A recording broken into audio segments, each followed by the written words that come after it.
Boa noite a todos, bem-vindos ao debate da Mostra Jairo Ferreira, com essas duas presenças muito ilustres, Carlão Reichenbach, que dispensa apresentação, mas enfim, cineasta, grande amigo do Jairo Ferreira, fez várias coisas com ele, filmes, e Inácio Araújo, crítico de cinema da Folha, também grande amigo do Jairo, montou filmes dele, enfim. Acho que a gente pode começar com o Carlão falando mais ou menos de quando você e o Jairo se conheceram. Começar e aí a gente vai. Depois o Inácio pode. Você também quiser falar no meio, alguma coisa. Não, no meio não. Ah, mas é uma conversa. Tem que falar alto aqui para gravar, não é isso? Bom, em verdade, acho que eu já conheci o Jairo de vista, a gente vivia se encontrando, e isso eu estou pensando aqui na virada de 64, de 62, 61, 62, 63. Tinha um bando lá de malucos cinéfilos lá que viviam se encontrando no cinema, não se falavam, não se conheciam, mas viviam se encontrando e se esbarrando pelas salas de cinema, que normalmente eram as mesmas salas de cinema, especialmente aqueles que, de uma forma ou de outra, frequentavam as salas da Liberdade, as salas do cinema japonês, voltadas ao cinema japonês. Eu, na verdade, tinha uma aproximação muito grande com o cinema japonês, por interesse pela cultura japonesa, pelo zen budismo, inclusive, foi uma época meio, né, a época que o livro do Nelson Coelho, né, essa que influenciou, na verdade, muita gente. O próprio Jairo falava que tinha lido também. Nelson Coelho foi o primeiro brasileiro a escrever um livro sobre zen budismo, né, e a gente tinha essa convivência de se esbarrar pelas salas da Liberdade, né.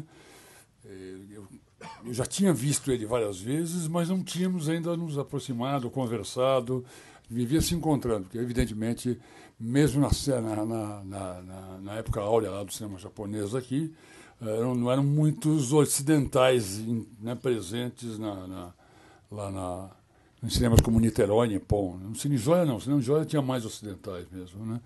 Mas aquelas sessões específicas, de filmes muito especiais. Então, era meia dúzia de orientais lá que se esbarravam, né? Você até cumprimentava o cidadão, né? Parecia que você estava realmente em outro planeta. Enfim. Aí aconteceu, no fundo, de ter ouvido falar, eu acho que uma vez eu frequentei o Cine Clube Dom Vital, né? Teve um debate lá, do qual ele promovia lá os debates. E tinha, na verdade, uns malucos se juntaram, do qual eu era amigo de dois desses malucos, inclusive Paulo Meirelles, etc., se juntaram para escrever um livro chamado Cinema Japonês. Esse livro, no fundo, que até hoje eu acho que é a melhor coisa que já se escreveu sobre cinema japonês no Brasil, talvez, se não é uma das melhores coisas que já se escreveu. Eu assino embaixo do que eu estou dizendo, né? Acho que a coisa talvez mais interessante que foi escrito por uns caras que, de tão apaixonados de cinema japonês, resolveram escrever um livro. Isso acho que nem está com. Assim, é difícil achar até em sebo, né? Onde tinha Hermeto Choquete, Paulo Meirelles, tinha umas figuras lá dentro. O Gênio não tinha ainda publicado, mas tinha Orlando Paulini, que é uma figura essencial até para poder conhecer quem era Jairo Ferreira. É uma pessoa muito especial que influenciou muito culturalmente o Jairo e que era um dos redatores desse livro, Cinema Japonês. Apesar disso tudo, a gente ainda não tinha se falado, né? A gente tinha alguns amigos em comum, mas também esses amigos também nunca tinham parado para conversar diretamente lá dentro. Eu era mais ligado a um outro grupo que era que acabou se aproximando do cinema japonês por interesse pela cultura japonesa e pelo zen budismo, do qual faziam parte, inclusive, o engenheiro paisagista Ricardo Geiger, que escreve até hoje na Folha, no Estadão, perdão, que tinha sido aluno do grande paisagista lá, o Burle Marx, aluno direto dele, na verdade. Que era um cara aficionado por cinema japonês, né, por cultura japonesa, pelas mulheres japonesas, e com o qual tinha uma grande amizade. Eu digo, até meu primeiro curta foi feito com o Ricardo Gás. A gente foi muito louco, porque eu acabei virando roteirista profissional, mas o primeiro roteiro que eu escrevi foi com engenheiro paisagista. A gente não escreveu um roteiro, a gente fez um mapa, né? E que nos deu um problema na hora de filmar. Fomos filmar num terreno baldio, chamaram a polícia, porque pensaram que a gente ia tomar o terreno. Que em vez de abrir o roteiro, coisa realmente absurda. E por conta desse contato, eu me lembro a gente ter estado num festival de filmes de 8mm, que não existia Super 8 ainda, existia festival, se chama 8mm, promovidos pelo Abrão Bergman, lá no Fotocine Clube Bandeirantes, que era na Rua Vanhandava, lá dentro. E a gente tinha tido um festival, já era o terceiro ano, tinha tido um festival. Quem cuidava desse festival era um crítico da Folha, chamado Ademar Carvalhais. Da Última Hora, não? Não, da Folha de São Paulo. Folha. Uma época foi crítico da Folha. Passou pela Folha, entre outros, né? Tantos, foi crítico da Folha também. E o Carvalhais é que dirigia esse festival. E foi uma premiação de uma caretice atroz lá dentro. Eu saí, e foi a gente ter saído, a gente era espectador, não tinha filme participando, nada. Mas eu tinha particularmente saído impressionado de um filme que tinha cena de nudez. Para a época era uma coisa bem audaciosa. Isso eu tenho a impressão que foi em 62, 63. E saí xingando lá dentro. Encontrei outro cara também que estava xingando mais do que eu lá dentro.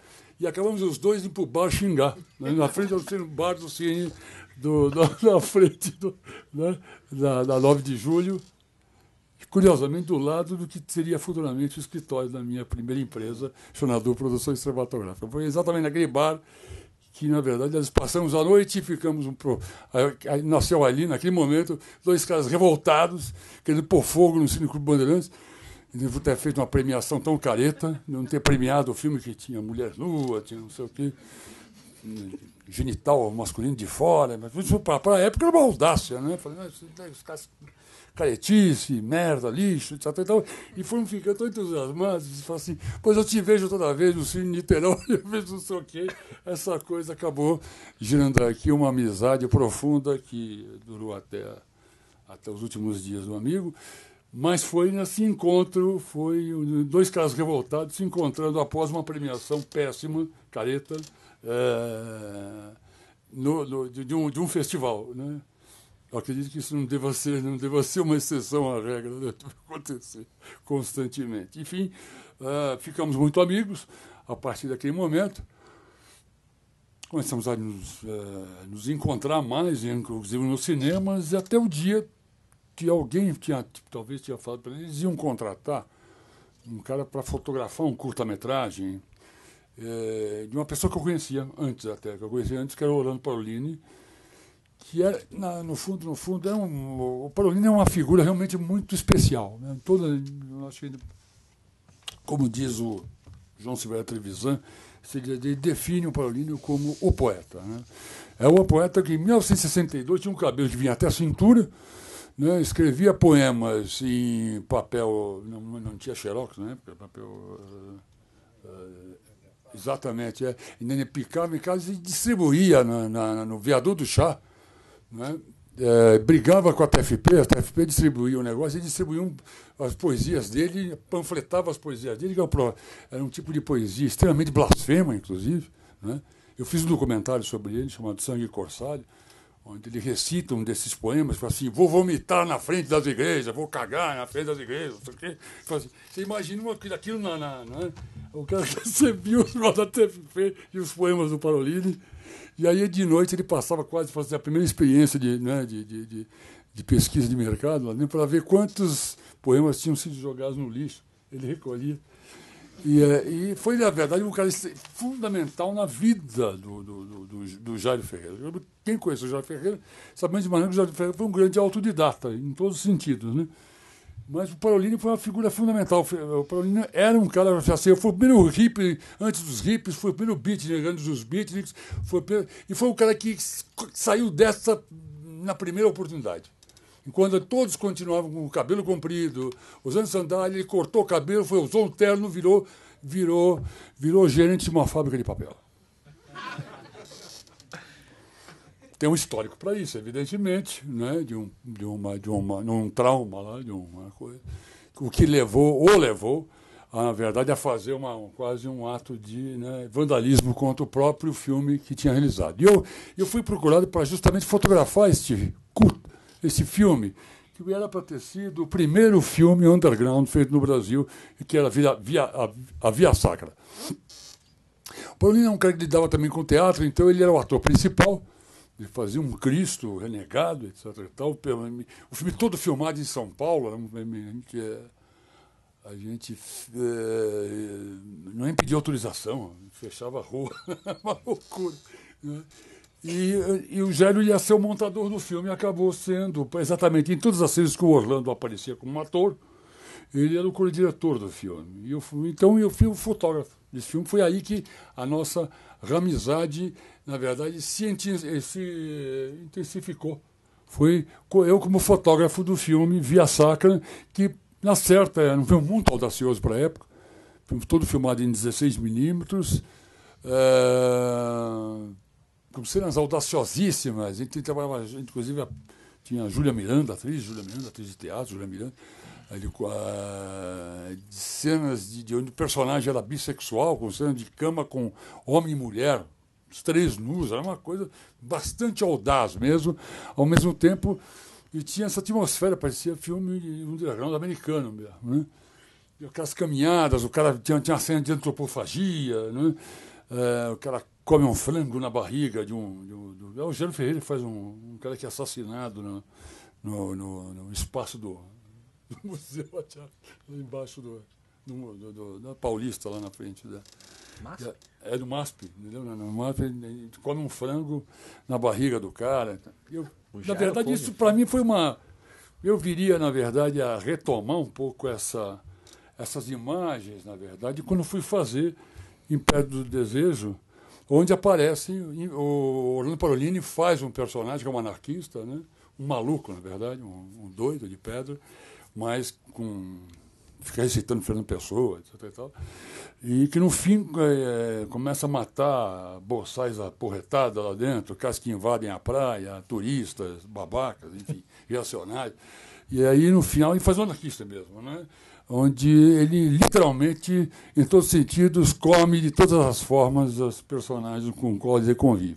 Né? Então tinha uma coisa de ter uma cena de antropofagia no filme, totalmente inspirada por aquilo, acho que de uma certa forma também, para trazer à tona e vingar uma coisa, um filme que acabou não acontecendo. O que é importante só lembrar o seguinte, ele não se chegou, ele começou a dar o primeiro corte, mas em 1968, 69, o Paulini entrou num clima de paranoia mesmo, muito grande. Alguém foi dizer para ele, olha, não tem menina que aparece na cena fazendo amor lá com o cara, lá no negócio, é filha de um cara do Doppler. Aí o cara entrou ele simplesmente picotou o negativo, fotograma por fotograma. Fotograma por fotograma. Você não tinha utilizado essa pátria, não podia ter feito isso. E esse filme foi dado, não é que dado como perder, ele se perdeu, não, na verdade, por conta disso. E foi, na verdade, a realização de sangue cortado, estou ficando louco. Via Sacra? De Via Sacra, né? A Via Sacra de Orlando Paolini e Gélio Ferreira, entendi que, na verdade, nos transformou aí em um encarte daí para frente, né? Mas, infelizmente, um filme que não chegou nem a tirar a primeira cópia, né? Montado pelo Gélio, mas não chegou a tirar a primeira cópia. É um filme que teria sido realmente hoje uma revolução no cinema brasileiro, em todos os sentidos, porque era muito inspirado. O Orlando Paolini era muito talentoso, extremamente talentoso, né? Tão louco quanto o filme. Hein? Nem o roteiro sobrou? Nada. O cara picotou o negativo, estou falando, pegou o negativo, pegou um picotador de papel. O Jário ficou louco, ficou muito bravo. Não, era uma coisa que você pode imaginar, a paranoia que o cara entrou. Olha, o cara do Doppler vai entrar aqui, vai te pegar, vai te torturar, vai não sei o que, etc e tal. Ele sumiu, ele não é que sumiu com o filme, literalmente. E foi uma pena, porque teria sido, né? Que eu me lembro que tinha imagens deslumbrantes mesmo. Não porque eu era fotógrafo, não, né? E a fotografia nem é grande coisa, mas eram imagens muito poderosas. E botou, não estou brincando, tinha um apartamento do Glicério, né? Quem viu Alma Corsária hoje aqui, até aproveitar a oportunidade, quem viu de tarde, aquilo que está mostrado no filme na verdade, o momento em que o Gério Ferreira vai morar no apartamento do Orlando Parolini. Eu reproduzi um pouco, de uma certa forma, eu nunca já foi contado 20 mil vezes que esse filme se inspira na minha vida e na vida dos meus amigos, né? Meus amigos de infância e de adolescência, né? Tem momentos que é Gério Ferreira escrito, inclusive, no filme mesmo. Eu me lembro que quando o ator baiano veio a São Paulo e queria entender um pouco mais do personagem, eu falei assim, não vou te apresentar, vou te apresentar a pessoa, mas não fala nada para ele, porque ele não sabe que... Né? E ele viu, ele falou assim, e ele, o ator, né, o Bertrand Duarte, olhou e falou assim, ele estava fazendo um calor, né, pior do que esses dias, assim, mas fazendo um calor enorme, mas ele falou assim, mas ele usa a camiseta o tempo inteiro, debaixo de roupa daquele jeito? Eu falei, usa. Pode ver o filme, ele não tira a camiseta do filme. E nós incorporamos uma coisa que já chamou a atenção do baiano imediatamente, né? Ele já está acostumado com o calor. São coisas que foram pegas, inclusive, porque... E o personagem é muito, muito calcado e inspirado em alguns momentos nessa vivência, especialmente na convivência e no momento em que ele pega o apartamento, ele subloca o apartamento que era do Orlando Parolini. Aquele apartamento que está no Glicério é o apartamento em que eles moravam.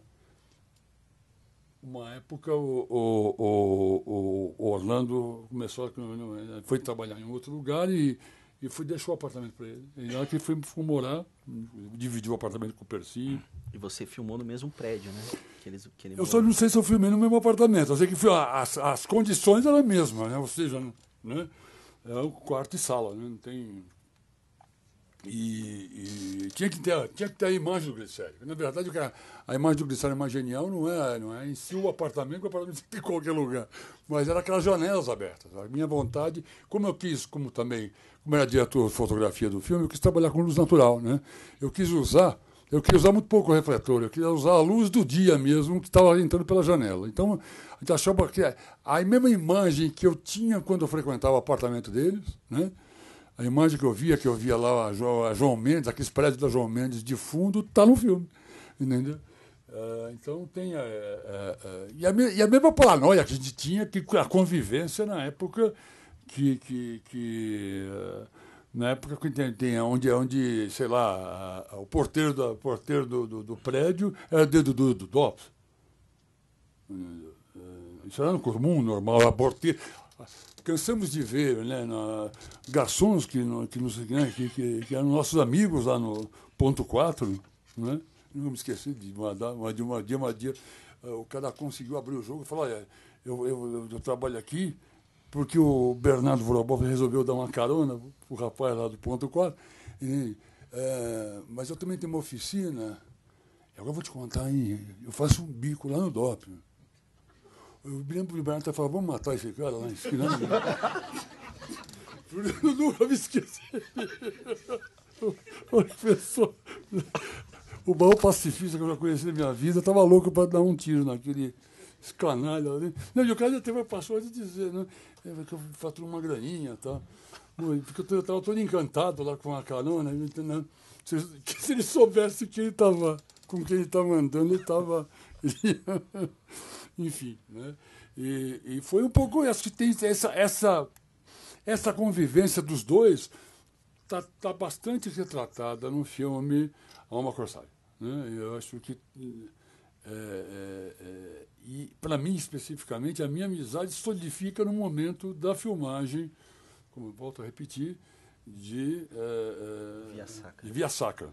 Outra coisa que talvez nos aproximou bastante foi o fato da nossa convivência na periferia, né? Que a gente tem uma convivência muito grande, a gente foi passar...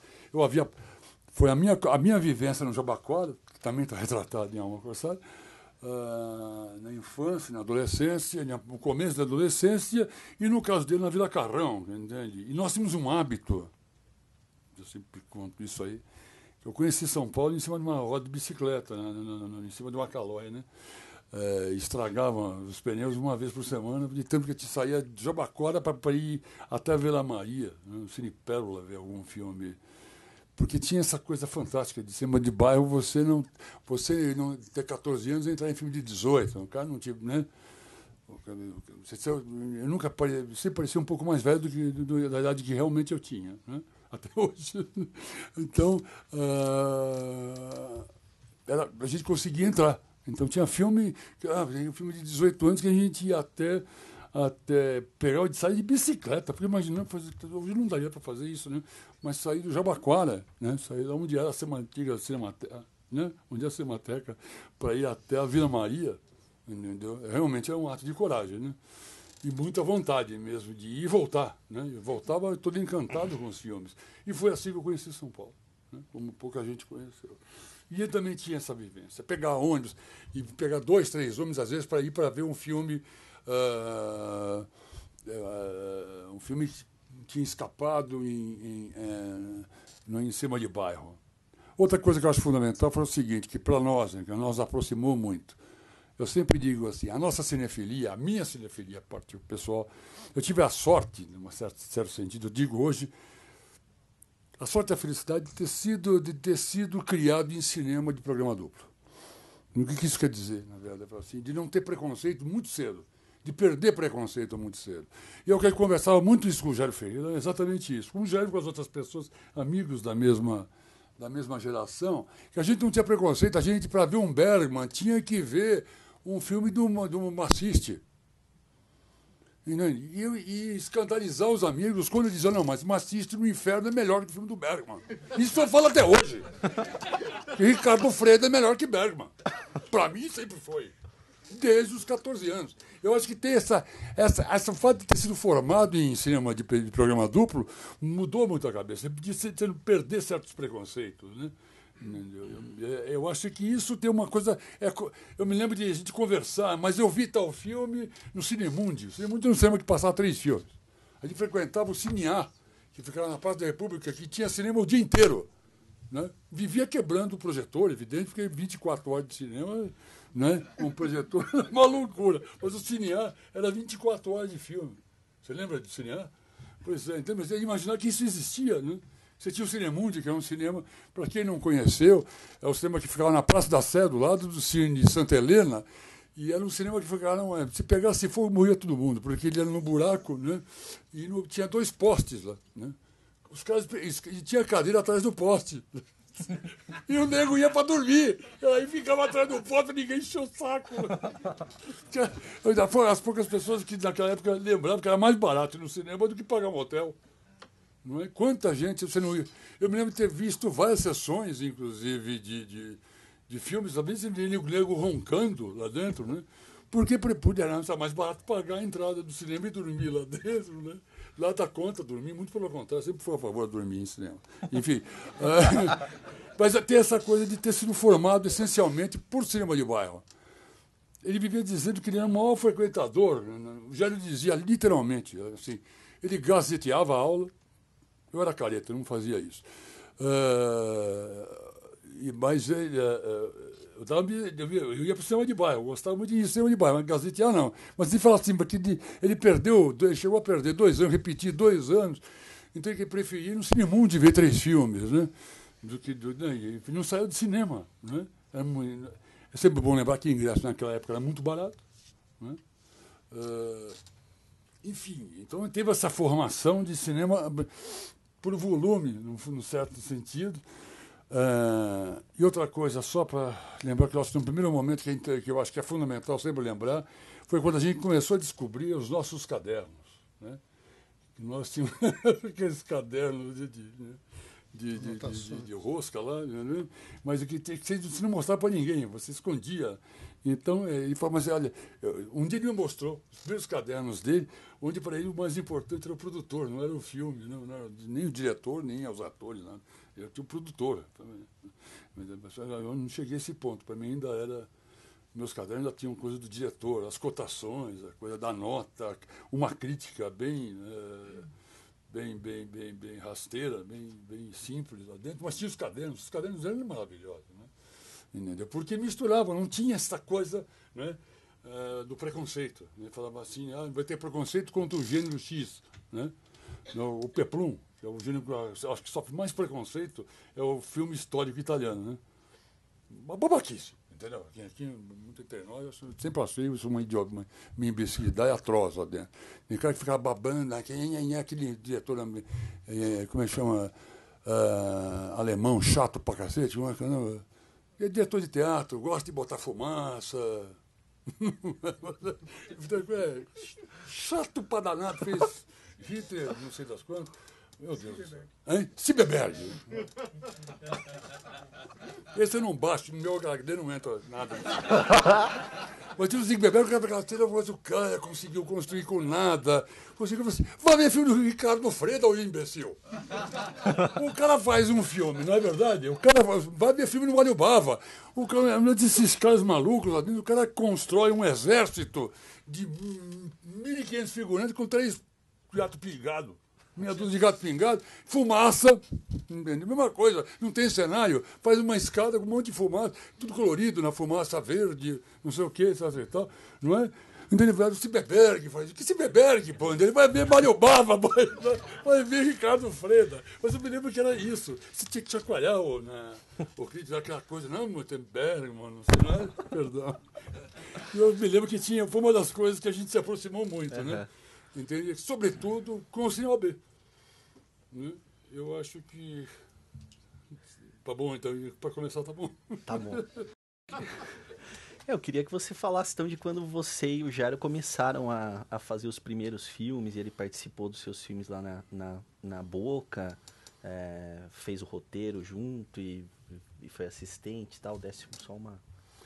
Mas às vezes que essa parte mais eu acho que ainda é aquele começo maluco lá dentro, né? Mas logo em seguida a gente começou na verdade, eu vou para São Luís. Eu já era amigo, já estamos bem próximos quando eu fui para São Luís, na verdade. Eu entrei na Escola Superior de Cinema São Luís por estímulo do João Calegari, que me fez a cabeça para, não, vamos entrar, eu ia fazer letras, né? Fazer neolatinas, que era o curso de literatura da época, né? Não tinha literatura, não tinha neolatinas. Tinha que fazer neolatinas para ter ramificação depois para seguir literatura. Isso foi o ano que eu prestei vestibular. Eu sempre conto que o ano que eu prestei vestibular, eu prestei em São Francisco, prestei na São Luís, na USP, na neolatinas na USP, e, por último, fui na São Luís. Eu vi um pé atrás, porque São Luís era paga, né? A escola paga. E, obviamente, não... Filho único, etc. Eu tenho que contar literalmente. Quando eu chego na São Francisco, na hora de fazer a prova, eu ainda estava na dúvida que eu vou fazer, realmente. Eu acho que se fosse para agradar a mãe, tinha que entrar. Se você conseguir entrar na São Francisco, era tudo que ela queria na vida, né? Bom, enfim. Eu fui na São Francisco, eu me lembro que a nota, a prova a prova fundamental valia 60%, né? Era de redação, né? Você tinha que mostrar que sabia escrever. E aí era um assunto, na verdade, era um assunto fundamental, cultural da época, sorteado na hora. Isso eu nunca me esquecer, né? Era uma coisa ligada. E o cara enfia a mão dentro para fazer o sorteio, né? Do tema, para desenvolver o tema. Cinema Novo Brasileiro. Eu falei, não é aqui, eu vou ficar. Evidentemente, eu nunca contei pra minha mãe que eu fechei a matrícula. São Francisco, senão ela teria realmente me expulsado de casa. Né, para fazer cinema. Não tive coragem. Realmente, nunca contei para ela. Mãe, mas eu passei na São Francisco, a nota altésima lá dentro. Foi assunto que eu já conhecia, né? E foi lá que deu a decisão, até fazer cinema, porque se você não entendeu a mensagem até agora, né? E lá fui para São Francisco. Eu me lembro que daí a convivência, a gente já estava convivendo juntos, porque já frequentávamos juntos, né? Já tínhamos essa amizade com o João, com o Calegaro. Foi o Calegaro que me levou para São Luís, a prestar vestibular na São Luís. Que dizia, tá uma loucura, que a escola tá uma loucura, e estava mesmo, né?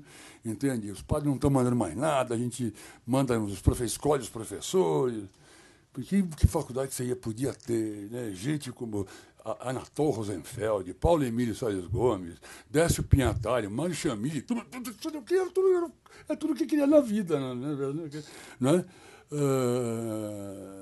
Tinha outras coisas estranhas também, né? Ética e tal. Enfim, não, com um teólogo maravilhoso, por sinal, inclusive. Mas tinha umas coisas estranhas. Enfim, mas a São Luís foi com a coisa de entusiasmo. E acabou, na verdade, que a gente convivia muito nesse período da São Luís especificamente, muito com um grupo que estava sempre se encontrando nas salas de cinema, né? Do qual faziam parte Jairo, Rogério Sganzerla, que estava começando a fazer crítica no Jornal da Tarde. Não, Sganzerla, desculpa. São Paulo Civil, na verdade, foi uma herança do Orlando Paolini, né? Você sabe, né, que o primeiro cara a escrever sobre cinema japonês, num jornal japonês, né? Todo mundo dizia assim, mas eu nunca vi, é o único jornal que publica a crítica de cinema na primeira página, só que o jornal japonês é a última, né? E, na verdade, é muito engraçado. Mas tinha essa fama. Nossa! Sai na primeira página. Primeira página, crítica de cinema na primeira página.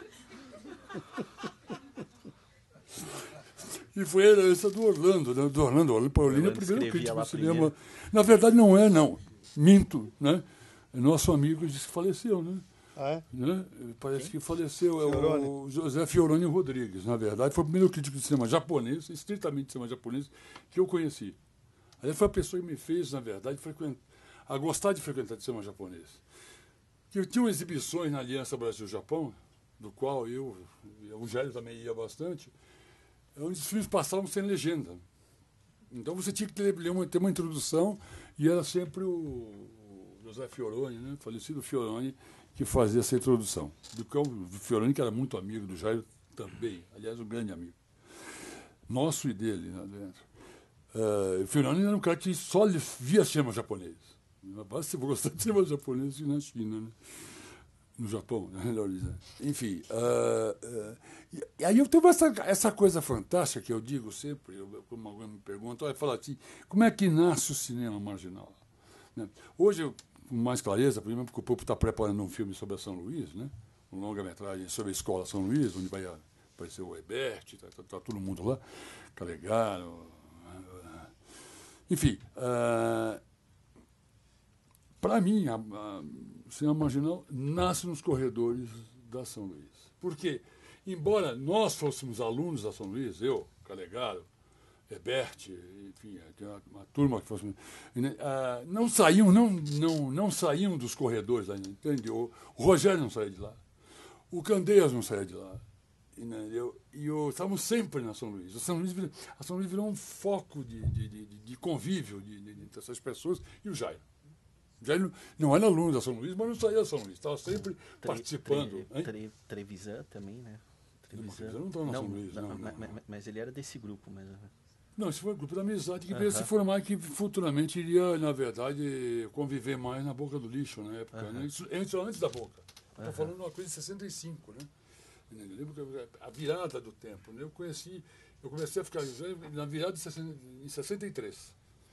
Entendeu? O que, na verdade, a gente conviveu muito a época até 68. Né? Teve o privilégio de conviver, viver muita coisa em muito pouco tempo.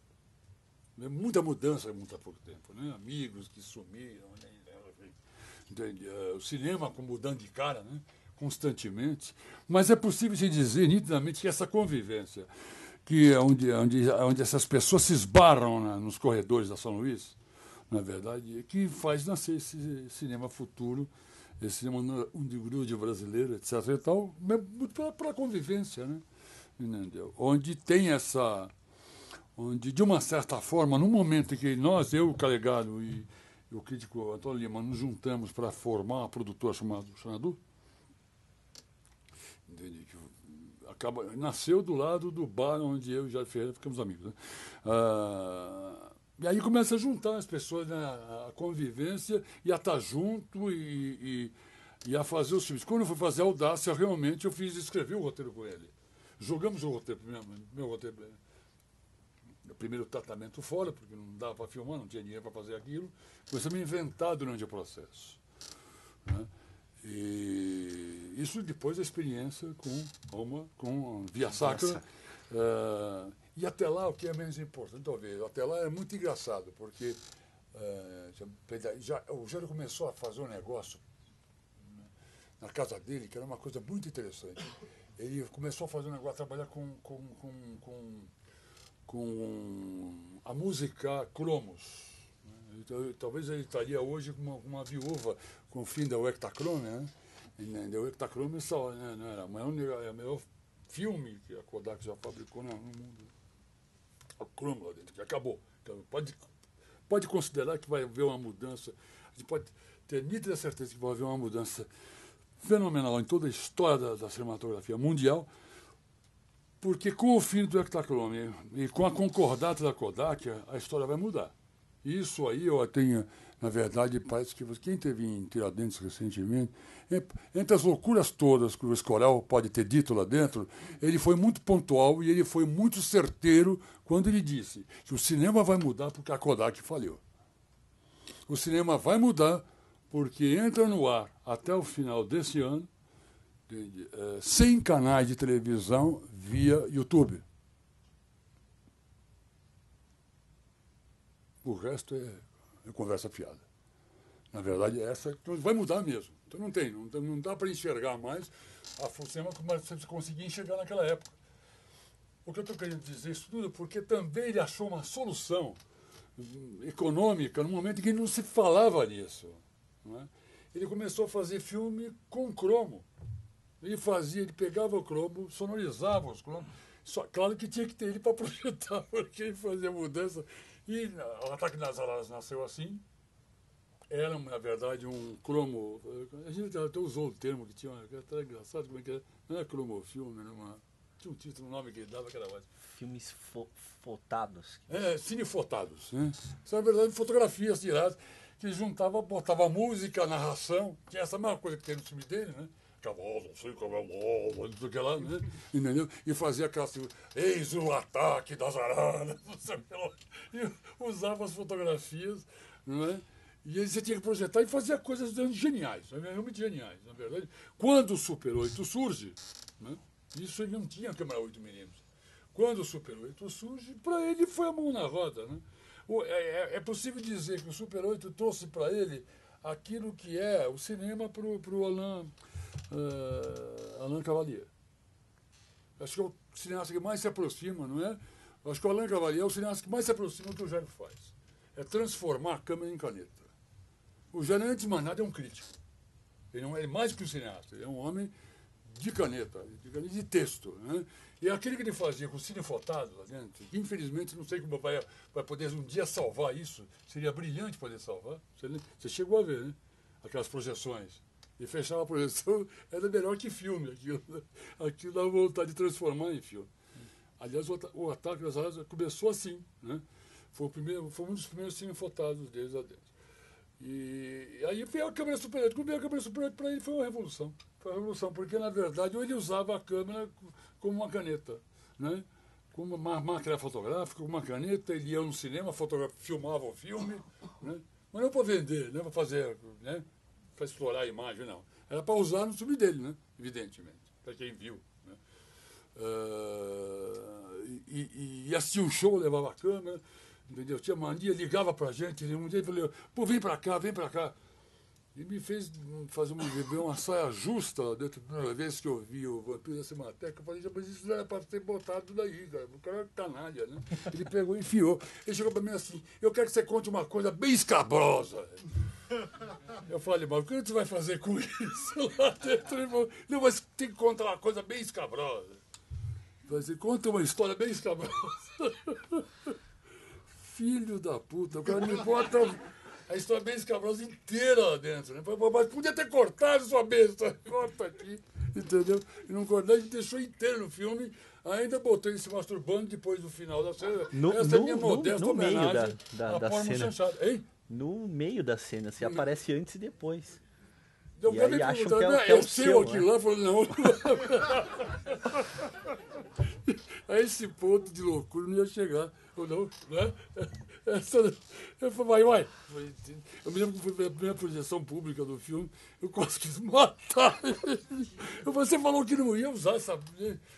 Não, mas vem pra cá. Ele tinha esse hábito de fazer, vamos aqui fazer um negócio aqui. Entendi. Ele tinha umas ideias geniais, né? Ele soltou a música lá do Walter Franco, enche a boca de sangue, fica babando sangue aí, enquanto eu quero que esse afeto saia, bah, não sei, né? E aí um dia eu liguei para ele e falei assim, agora eu vou aí, eu vou levar minha mulher, ela vai recitar um poema do Mao Tse Tung.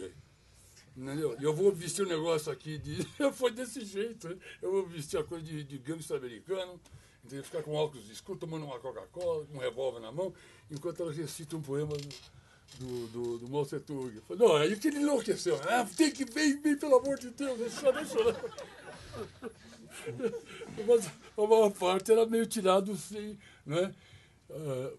Tem coisa que os hotéis que não foi sem te avisar, né? Que ia pra tela. Né? Insignificante. O que ele fez? Falando. O Jário era canalha, né? Ele escreveu uma carta para ele, né? Você morava na França. Uma carta pessoal, pô. Sei lá, eu nem me lembro o que eu dizia, mas enfim. O cara pega e lê tudo, bota lá tudo, pô. Coisa absurda, né? O Jário tinha coisa completamente absurda. Quando ele exibiu o filme pra você, ele falou que o projetor estava com problema e passou pra frente. Não, ele passou depressa. Assim, em velocidade acelerada. Ele só foi ver depois, quando saiu o DVD que tinha. Pois é. O Jário, enfim, depois aí o Carlão, a gente tem...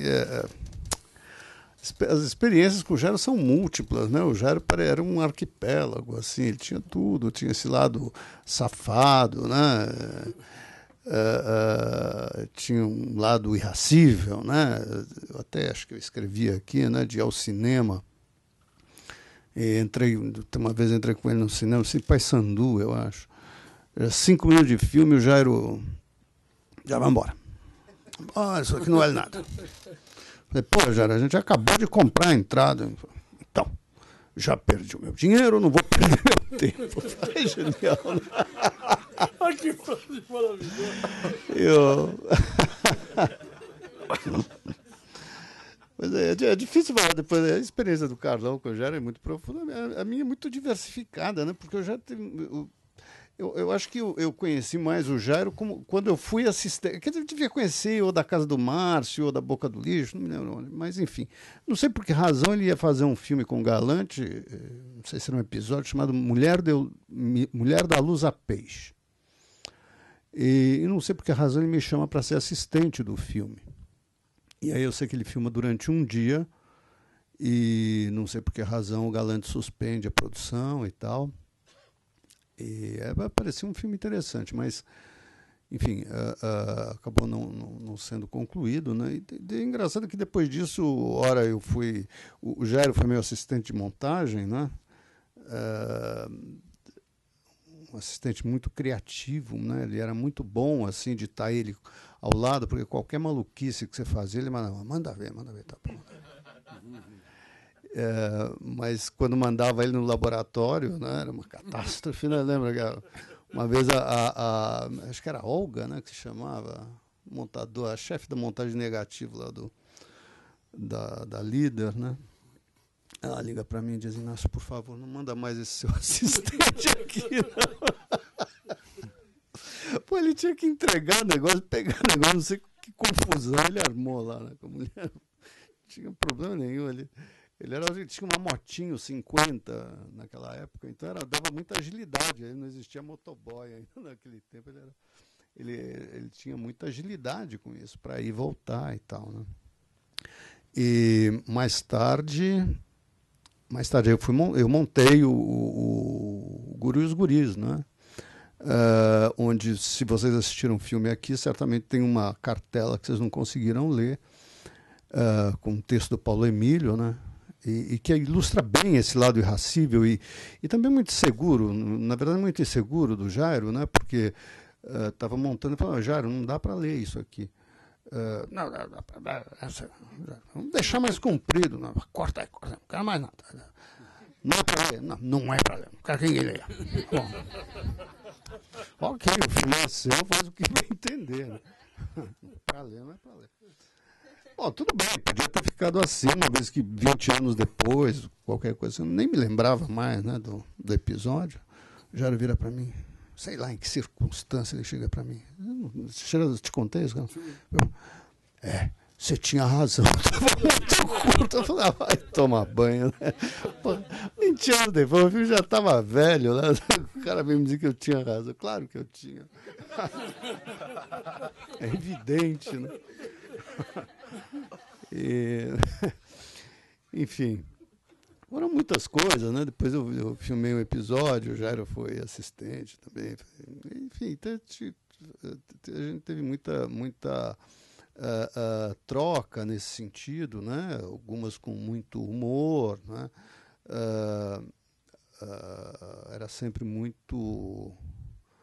O Jairo tinha sempre opiniões muito cortantes, né, sobre as coisas, assim como essas que eu falei. E isso daí sempre foi... E fazia parte desse jeito meio selvagem dele, né? Porque, como diz o Carlão, ele era um cara absolutamente autodidata, né? E mesmo na produção dele, na produção crítica, ele era capaz do melhor e do pior, né? Acho que ele, de vez em quando ele falava cada besteira que você ficava... Como é que o cara fala isso? Depois falando 3 frases depois, falando uma coisa genial. Era um pouco isso, a gente tem que ver isso, né? Esses desequilíbrios, né? Acho que fazem parte dele, como faziam parte da personalidade dele, e eu acho que, enfim, embora eu fique muito feliz de ver assim, hoje existir um interesse em torno do Jairo, da obra do Jairo, do trabalho dele, porque esse interesse era mínimo quando ele era vivo, né? Na maior parte do tempo. Havia evidentemente algumas pessoas, mas o Jairo era muito marginalizado, né? Ele sofreu muito com isso, né? Eu me lembro quando ele sai da Folha de São Paulo, foi uma coisa horrível, né? E ele fez um trabalho magnífico lá, ele era um excelente jornalista, né? Desde que ele era jornalista de cobrir trânsito, né? Ele era muito dedicado. E depois ele passa para cinema, evidentemente as coisas de cinema dele eram muito interessantes, muito fortes, e foi uma pena, né, ele ter saído de lá, e acho que foi muito ruim para ele também. Foi um momento, digamos, em que o Jairo mais estável ele esteve foi nesse momento, né, que ele tinha o apartamento lá na Barão de Limeira mesmo, né, e foi um momento muito produtivo dele, mesmo em termos de cinema, eu tenho a impressão, né, Carlão? Enfim, acho que é isso, né? O resto a gente pode conversar e tem muita coisa para falar sobre o Carlão, mas acho que todo mundo tem aqui uma experiência com ele, ou pelo menos muitos de vocês, né? Enfim. Mas eu acho que tem que também sempre lembrar que ele realmente ele era um excelente parceiro de trabalho, né, também. Né? Ele sempre foi um excelente parceiro de trabalho. Sim, mas ao mesmo tempo... Mas especialmente em situações as mais difíceis. As situações mais tranquilas, ele não funcionava bem. Ele funcionava nas piores situações possíveis. Eu acho que era muito irregular, né, Carlão? Era um pouco irregular. Quer dizer, como sempre, era altos e baixos. Mas eu tenho a impressão de que o Jairo... Embora ele tenha feito, eu gosto muito do Nem Verdades Nem Mentiras dele, né? Ele era um cara essencialmente solitário, né? Do trabalho solitário. Quanto mais solitário, mais à vontade ele se sentia, né? Eu tenho essa impressão do trabalho criativo dele, né? Não do trabalho em colaboração. Posso dizer isso de cara, porque eu fui o produtor dele, né? Eu produzi os Guris. E quando a gente tinha chamado, falou, vamos chamar o Rogério para fazer um curta lá, porque ele tinha convidado, já tinha feito Sangue Corsário, Sonhos de Vida. Falou, vamos chamar ele para fazer? Falou, só se você assumir a responsabilidade, que esse cara é muito louco, né? Aí ele falou assim, pode ficar tranquilo que eu boto ele na linha lá. E era muito louco mesmo, porque tinha um problema, ele não tinha um problema de lidar com uma equipe grande, né? Ele arrumar briga com a pessoa mais insignificante possível dentro da equipe, né? Eu me lembro que daqui a pouco estava brigando lá com a assistente de câmera. Eu falei, escuta, pode falar para você é o diretor, porra! Tu não pode brigar com ninguém, porra! Muito menos com o cara lá, com o chefe eletricista, assim, você é louco! O cara tá me enchendo o saco. Eu invocava às vezes, porque tinha essa coisa, né, de conseguir desagradar o que que não conhece no momento. Era uma coisa muito curiosa, né? Porque eu me lembro de perguntar, mas como é que você consegue ser amigo desse cara? Eu falei, mas eu adoro esse cara, né? Você tinha que ter, né, tá preparado mesmo. Eu acho que eu já tinha essa coisa que ele falou que é uma verdade. Ele era um homem de trabalhar para ele sozinho. Ele tinha essa coisa genial de ligar e dizer assim, cara, não vem pra cá, vem fazer, pelo amor de Deus, dá pra você passar aqui, vem fazer uma câmera que eu vou filmar um plano, eu vou cheirar pó no meu filme. Eu cheguei lá, o cara pegou, era pó mesmo. O cara pegou, atirou, soltou lá a coisa de limpar o chão lá, a sanfona fez assim em cima, manda, assim, você não vai tirar essa merda. Então, vai lá, e aí já tá no filme, ele fala, se é pó, e foi pó, será pó. Já vai pro hospital, pelo amor de Deus. Ele queria um plano, lembra? Era um plano de sequência que saía da fotografia, ia pra cama, ia pro armário, e aí, tá no filme, se eu não me engano. Então, fui eu que fiz aquele plano, na verdade. Falei assim, eu preciso de um bom câmera aqui, entendeu? E aí fez um plano dele cheirando o pó, mas ele não avisou que ia cheirar aquela porcaria lá dentro. Falei, já vamos pro hospital, pô. Você vai... Fica louco. Não é? Eu assim pegou a frase do padre... Vieira. Hein? Padre Vieira, não é? E cheirou o pó pra valer mesmo. Isso era Jânio Ferreira, de ligar de noite, mas vem filmar um plano aqui pra mim. Porque ele, né, é o filme que ele é o protagonista, né? Aliás, ele é o protagonista de todos os filmes dele, né? Mas isso era ele, não tinha como não fazer, se não fazer. Né? E era genial porque não avisava. Né? Ele falou assim, não, você não vai cheirar esse troço, não, filma lá, faz o teu troço, não enche o saco aqui. E virou o troço assim, em cima da mesa inteirinho, se deixar você cheirar o pó todo, né? Eu falei, bicho, vamos pro hospital, pô, entendeu? Né? E rodou um plano só, evidentemente, começou a passar mal lá depois, mas enfim. Mas isso era ele, né? Quer dizer, ele acordar de manhã, vamos fazer aquele plano que vamos filmar lá no meio lá da Praça da República, lá, tal coisa, é assim, né? E tinha essa coisa fantástica, porque, na verdade, que era maravilhoso. Quando você via ver o material, né, era emocionante de ver, né? O material filmado, né? Não pode dar muito prazer, né? Amigos já me disseram, você nunca vai poder ter dinheiro na vida, porque você vai torrar produzindo seus amigos, né? Entende? Os mais malucos. É verdade, né? Ele falou assim, era muito prazeroso, né? Você via aquele material do Maurice Léjart filmado, era lindo, né? Não é? Era bonito, e tinha esse tipo de coisa. Eu falei assim, mas já tremeu aqui, entendeu? Eu bati na hora que saí, que era para sair com o Maurice Léjart, sair do carrinho, porque isso, o cara quis filmar um plano inteirinho lá do trenzinho lá como é que chama? Monte Serra. Entendeu? E tinha que sair com os caras para ir com eles até fazer um plano inteiro lá dentro. Claro que esbarrou numa coisa assim. Vamos repetir. Não vai repetir porra nenhuma, não. Vai, faz de novo. Segue com a câmera. Segue com a câmera. Né? Aquele preciosismo, né? Mas tá louco, você ia voltar lá embaixo, subir tudo de novo. Né? E isso vai estar no filme, né? Porque queria coordenar, fazer essas coisas audaciosas que na época não se fazia. Né? Até montagem audaciosa de cortar no meio plano, né? Não é isso? Lembra? De cortar aquelas subidas e descidas das escadas, os caras vão tocar fogo no projetor, não é? Não. Mas isso era ele tinha essa coisa que eu me lembro que quando chegou, eu falei assim, e o plano do fogo do bar? O fogo do bar é todo mundo enchendo a cara no bar lá dentro. Vamos filmar num plano só. E tinha filmado já o som antes, ele não tinha. A gente tinha ido duas semanas antes com o técnico de som, o Jequiato, que era o técnico de som, e ele quis dar um fogo no Maurice Léjart mesmo. De verdade?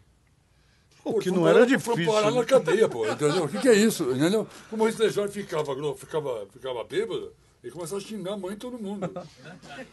Aí estava e o bar funcionando. Né? O bar funcionando, daqui a pouco começou lá, e eu assim... E chegou um cara, moço, ô senhor, é um senhor, porque está parecendo... O senhor está falando muito palavrão, eu estou com a minha família aqui. Ela vai tomar no teu cu. Assim, tipo, daqui a pouco tem polícia lá para cima. O cara chega delegado, não brinco, porque esquecer disso. Chega todo mundo da delegacia, para levar o senhor Lejar, né? Quando chega o delegado, mas de novo, seu Maurício! Era uma figura carimbada, né? Lá em Santos. Liberou, claro que liberou. E a gente foi com material precioso na mão, não é?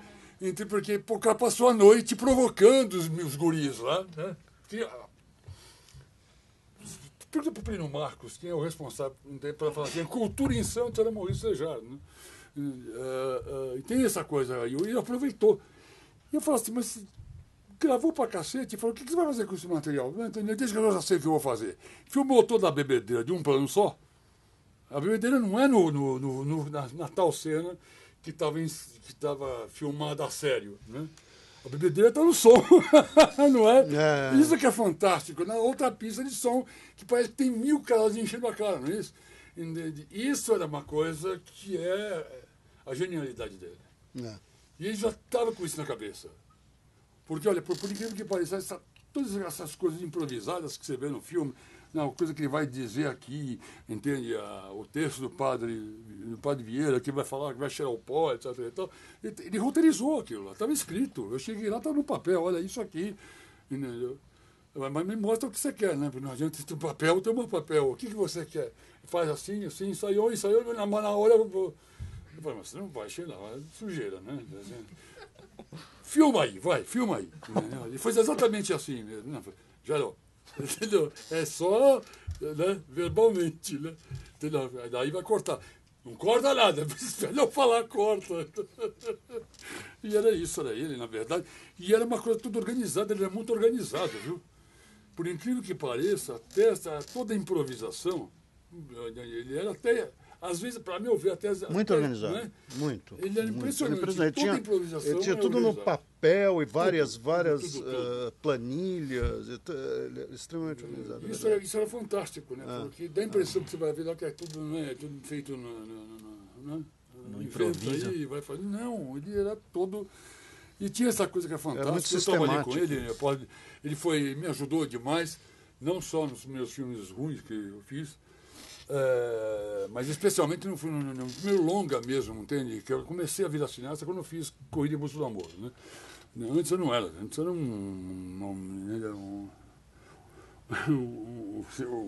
sei lá, nem sei o que é direito. Eu estava aprendendo. Eu sempre dizia para mim que naquela época o importante mais era viver do que fazer filme, né? Eu falei isso 500 vezes, eu acho que... Mas em 70, quando a coisa começou a feder mesmo, né? Aí 5, pós, etc e tal, que deu aquela terra, um monte de gente indo embora, indo atravessar a América Latina a terra, os outros em Paiaiuaia, lá assistir lá, o Júlio e o Rogério, enfim, a coisa foi sair, muitos amigos, os amigos já piraram, a Agripino pira de vez lá, quando viaja, etc e tal, você vai sair. Aí surge essa proposta de fazer, o Renato Greco chama e fala assim, eu queria que você... Eu não vou contar o histórico inteiro, mas, enfim, eu quero te chamar para fazer um filme de corrida de automóvel. E eu falei assim, você está louco, entendeu? Eu não entendo porra nenhuma de corrida de automóvel, vou fazer um filme de corredor de automóvel, você está louco, eu detesto corrida de automóvel, tem um horror de esse negócio, entendeu? Você quer que eu faça um filme de corrida de automóvel? Não, é que você tem uma pegada... Eu não entendia por que estava querendo me convidar, e eu acabei depois descobrindo as razões, evidentemente, que estava louco para fazer um filme na linha do Roberto Carlos em Ritmo de Aventura, e estava para contratar um cantor que era o príncipe brasileiro, né, que tinha fama de intelectual. Ele precisava de um cara, de um universitário, receber, né, consultar universitário. Foi por isso, né? Puta, foi a primeira vez que eu fui na palacete do cara lá. Bom, enfim. Aí, conclusão de tudo... E o Jário fez o roteiro com você. Não, pior do que isso, que foi o seguinte, porque, na verdade, quando realmente o filme ficou, eu tive que fazer, né? Evidente. Aí não tinha Rolling Stone, tinha Agnaldo Cariola, não tinha nada, né? Tinha os cantores do Silvio Santos, que era um grupo de uns caras que se apresentavam, que trabalhavam, não estou brincando, todo de quinta, sexta, sábado e domingo. Só tinha segunda, terça e quarta para filmar com os caras, né? Que fazer um filme de corrida de automóvel que não tinha carro para correr. Tinha que jogar o roteiro fora, porque o roteiro, além de ser uma merda, que era um roteiro que o cara falou que eu já foi contratar o tal... O Rolling Stone, quando foi contratar o Rolling Stone, a primeira coisa que ele falou, não, ele gostou, porque o produtor fez assim, mostra aquele texto que você escreveu, que o Jair publicou, que chamava Algo de Novo Surgirá, que falava de Rambo, falava de não sei o quê. Aí o cara, puta, amo o Rambo, etc. Você vai ser meu roteirista, você vai fazer o que você quiser. Bom, fui para minha casa com o ego lá na casa dos Cachapéu, né? No dia seguinte foi falar de preço, o ego baixou tudo. Não deu certo o filme, mas o filme foi feito, tinha que ter feito. Eu falei assim, e agora? Agora tem que... E a filmagem era assim, quantos carros tem amanhã? Que atores a gente tem amanhã? Ah, tem isso. E subíamos lá para o quarto do hotel, eu e o Jairo Ferreira, e reescrevíamos o roteiro cotidianamente em função do que a gente tinha. Falei assim, você consegue arrumar uma ambulância? Foi por quê? Porque vai entrar uma ambulância no meio da corrida. E vai ganhar a corrida. Pô, tá virando uma comédia isso aqui. E tá aí o filme, na verdade, um filme que foi todo reescrito com ele, né, no hotel de Serra Negra. Então, de noite, a gente chegava de noite e falava assim, o que tem amanhã para filmar? Não, tem o carro da produção, tem o seu carro do chefe eletricista. Eu tô brincando. Então, eu vou botar o chefe eletricista em cena amanhã. Não vou pedir para outra pessoa dirigir o carro dele, ele não vai deixar. Não, mas eu queria dar um cavalo de pau, essas coisas completamente malucas. Enfim, mas cadê o cantor do Silvio Santos, pô? Não, só pode filmar de segunda até quinta-feira. Sexta, sábado e domingo é dia de show, não pode. Te juro por Deus, né? Era uma loucura. Sai de convir comigo, era uma loucura, mas foi uma loucura fantástica. Eu nunca aprendi tanto.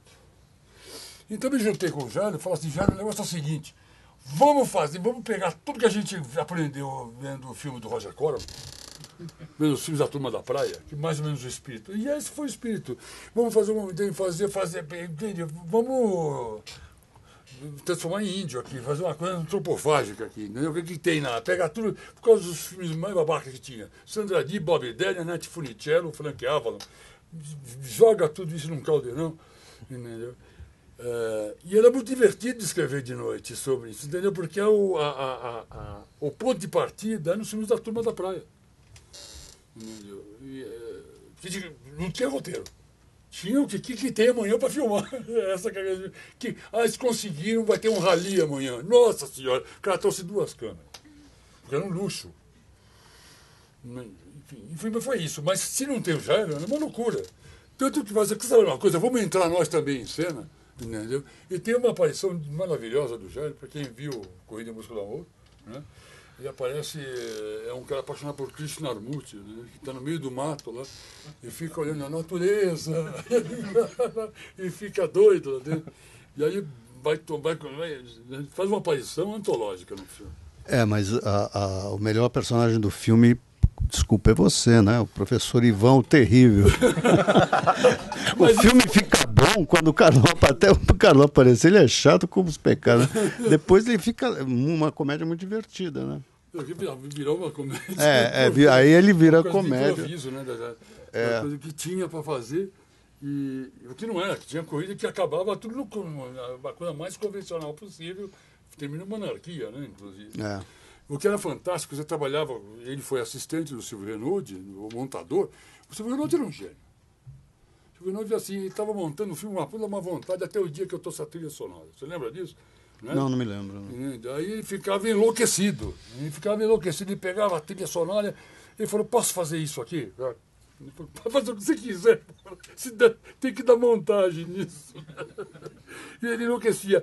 E era uma coisa que era fantástica, ele era uma coisa de gênio, né? O cara capotava em Serra Negra, derrapava em Amparo, entendeu? É verdade, e dava uma cambalhota com o carro aqui na frente do negócio da corrida de automóvel, aí, de Interlagos.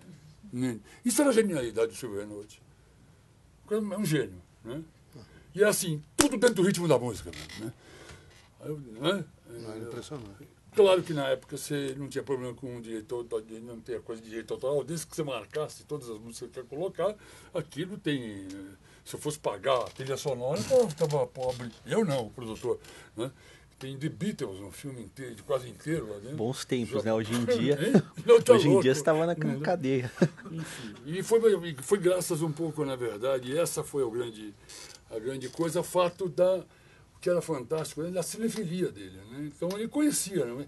Não tem nada pior do que você realmente, eu acho que tem uma coisa terrível, eu já fui assim, olha, vamos, está armando, chega para um assistente e diz para o assistente, bicho, não, quero alguma coisa que vai perto, sei lá, do filme do Fritz Lang, aquele das sombras, lá, quando caem as sombras, não sei o que lá. Mas eu não vi esse filme. Eu falei, você é um imbecil porque não devia nem ter falado que não viu. Então mente, diz que viu, pô. Fala que não viu, deixa pra mim, já não viu. Vai embora, bicho. Né? Evidente, o cara que não conhece Fritz Lang não vai trabalhar comigo. Não é? Depois com o Jairo tinha essa coisa que era genial. Você falava uma coisa, o cara já pegava, porque conhece cinema profundamente. Não é? E não se assustava de você falar, não, mas aqui é Sandra Dias, é a Nete Funicello, né? Entendeu? Aquela mulher que fica aqui musculoso, aquela mulher de uma tampinha desse tamanho, bota, né?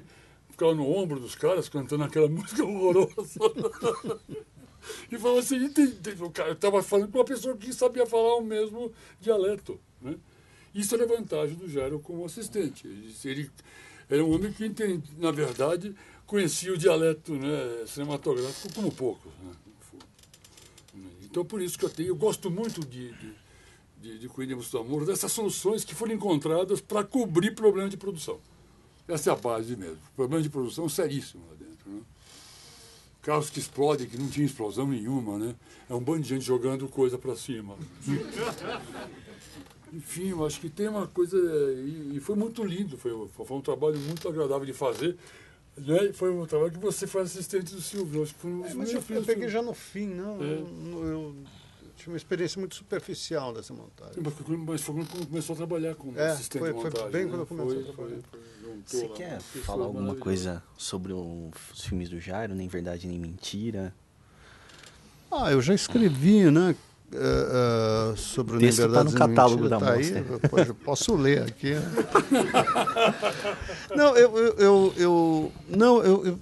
O que me surpreendeu na revisão do Nem Verdades Nem Mentiras foi, de certa maneira, ver o Jairo como eu falei, havia uma felicidade lá, né? Ele faz um filme numas férias, e foi um momento de estabilidade dele, mas me surpreendeu muito a ótima direção de ator, né?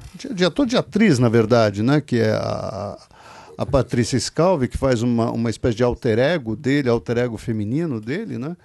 Mas, e eu não sei, porque ela fala aquelas maluquices que o Jairo falava, e ela fala entendendo o que ele falava. Eu não sei se ela entendia mesmo, se ela é ótima atriz, ela é muito boa atriz, sem dúvida, mas se o Jairo explicou para ela, ou se ela captou e tal, mas o resultado me deixou muito impressionado, porque ela encarna o Jairo em mulher, né? Assim, eu achei muito, muito, muito forte isso. Eu gosto muito da imagem, essa imagem límpida que o filme tem, que é então, um lado godardiano do Jairo, né? Dessa limpidez de enquadramento, assim, e que no Super 8 não é tão visível, né? Mas ali mesmo no Guri, os Guris não é tão visível, mas aqui, nesse filme, é mais visível, enfim. Não sei o que mais que eu posso falar. E tem uma coisa que é fundamental. A minha memória já não funciona muito. Da certeza que ele tinha mesmo, na verdade. Ele colocava a câmera, meio assim, mas já não está alta demais? Ele falou, não está não. Esse é o olhar de um repórter. Ele fez a foto do filme, o Carlão. Foi ele que fez a fotógrafo do filme. E aí eu me lembro que chegou num determinado momento, o rapaz do assistente de câmera até virou e falou assim, Carlão, acho que você não vai gostar. Ele chegou e falou, você não vai gostar, o cara onde o cara pôs a câmera. Eu falei, mas o cara é o diretor, ele bota a câmera onde ele quiser. Ele falou, não, mas está esquisito. Aí chegou lá, tinha um plano do carro entortado, assim, não tem?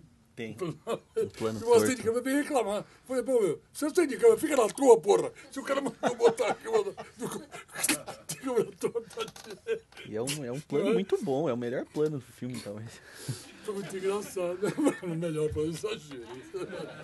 Porque os planos da Patrícia são maravilhosos mesmo. São ótimos, as entrevistas.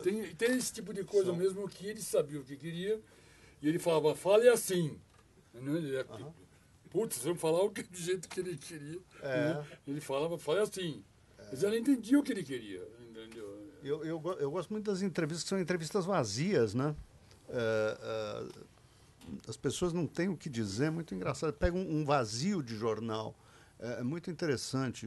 O jornal é estranho, né? Que todo mundo tem alguma coisa a dizer, mas ele é meio vazio. E as entrevistas têm muito isso, né?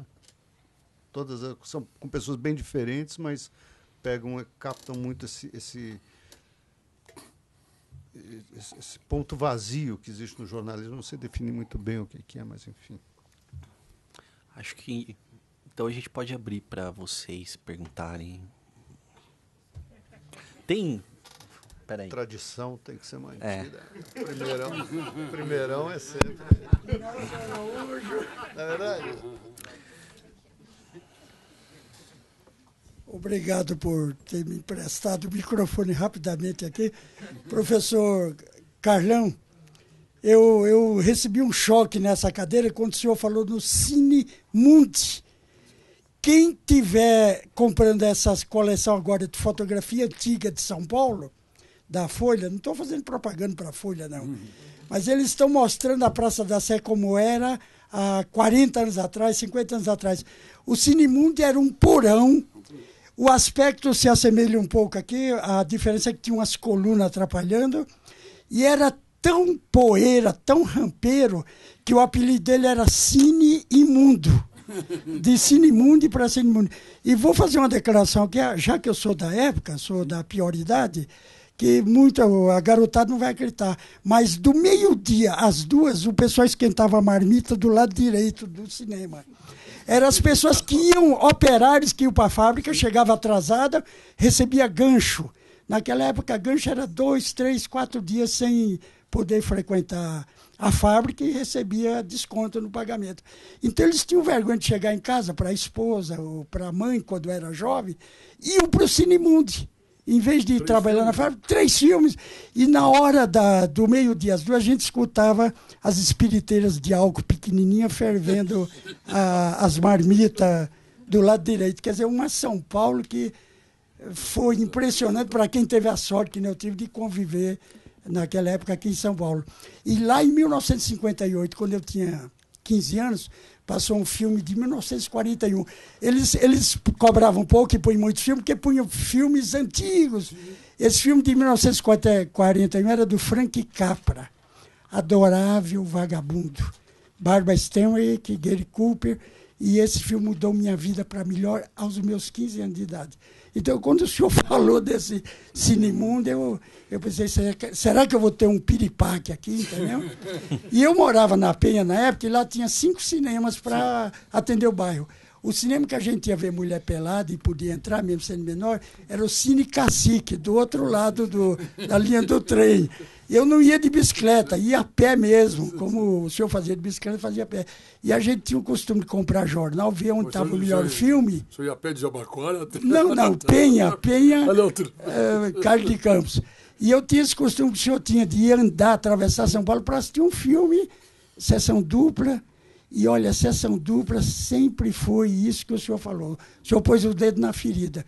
O Rui Castro fez um livro com o título Um Filme é para Sempre, há 6 anos atrás, e ele diz que realmente todo filme é para sempre. Se você gosta do filme, você passa a vida falando dele, que nem eu falei agora de Adorável Vagabundo. E se você odeia esse filme, como eu odiei a chinesa, se lembra da chinesa? Eu assisti aqui no Cine Coral, na 7 de abril. Fiquei 2 sessões na fila, porque as filas eram para outra sessão. E eu odiei esse chinês. Até hoje não entendi. Procurei assistir em DVD, fiquei com mais raiva ainda. Então, o Rui Castro observa isso. Se você gosta do filme, você lembra. Se você odeia o filme, aí é que você não esquece. Entendeu? Então, eu agradeço de coração essa sua observação sobre o Cinemundo, o nosso querido Cinemundo, os cines que a gente podia ver mulher pelada, mesmo sem ter 18 anos, entendeu? E tudo isso de bom, principalmente o cinema japonês em São Paulo.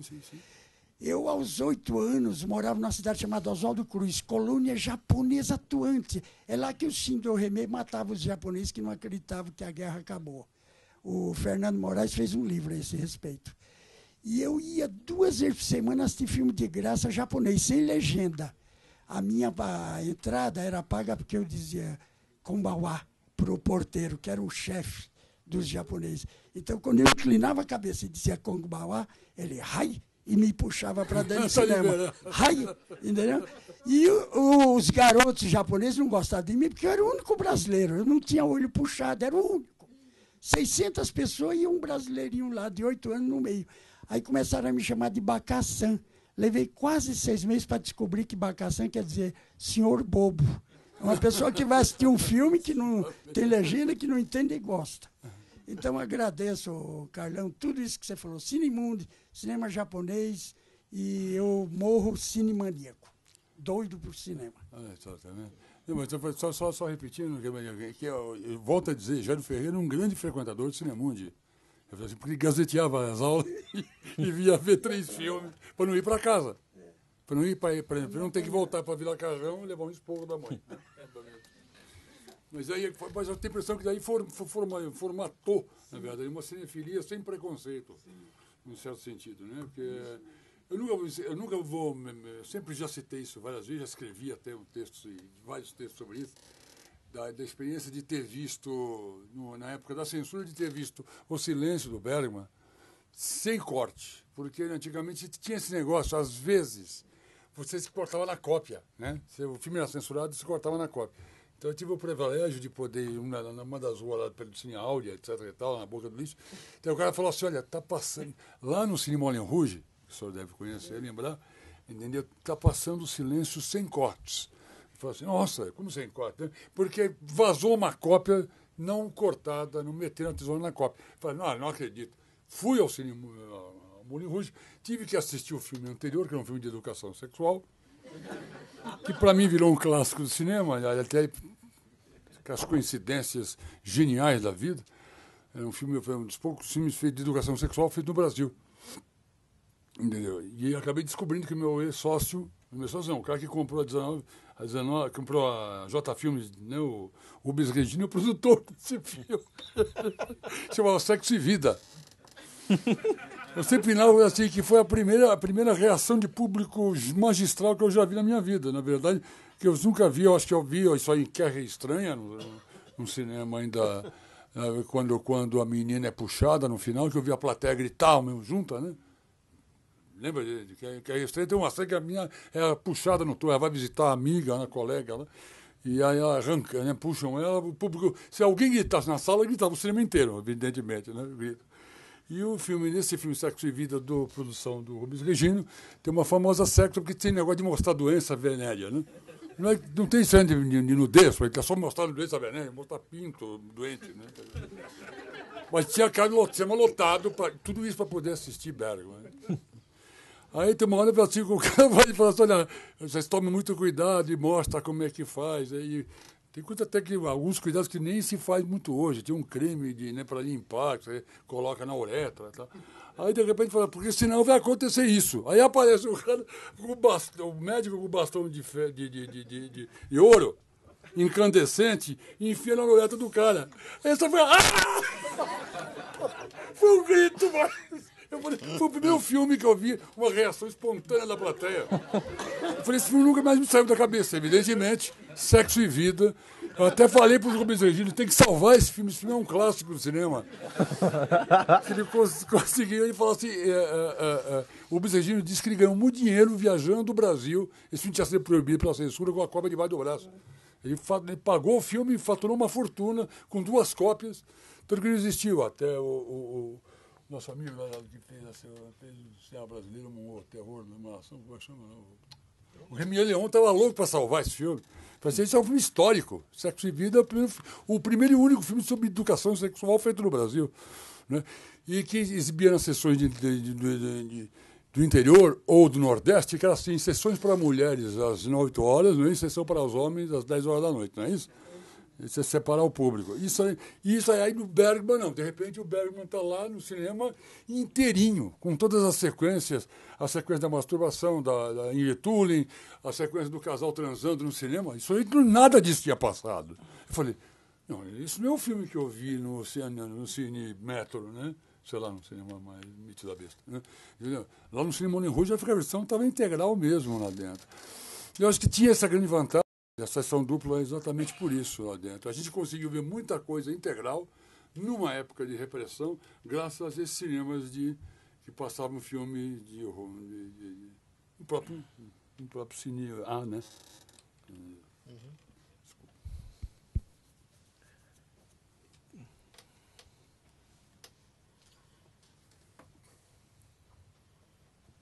Eu tenho que salvar, não tem? Lógico. Oi, boa noite. O Inácio falou sobre o período do Jairo na Folha, que exatamente é onde se concentrou talvez a maior produção dos filmes dele, mas na década seguinte ele continuou ainda escrevendo bastante, lançou o livro e tal, mas não fez nenhum filme, mas ele voltou a fazer um em 92. Assim, eu queria saber se vocês sabem algum motivo pelo qual o Jairo parou de fazer filme nos anos 80, por que ele não realizou? Eu me lembro que ele teve períodos de muita dificuldade, né, Carlão? Do que de fazer? De não ter emprego, de não ter muito. Sim, então, sim. Eu acho que isso daí desestabilizava um pouco o Jairo, né? O Jairo,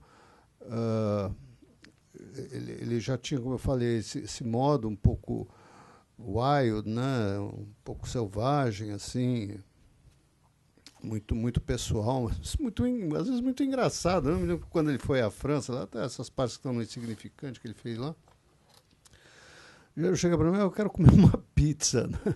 Eu falei, pô, ninguém come pizza aqui na França, é um horror das pizzas. Eu quero comer pizza, o que? Tá bom, vai, né?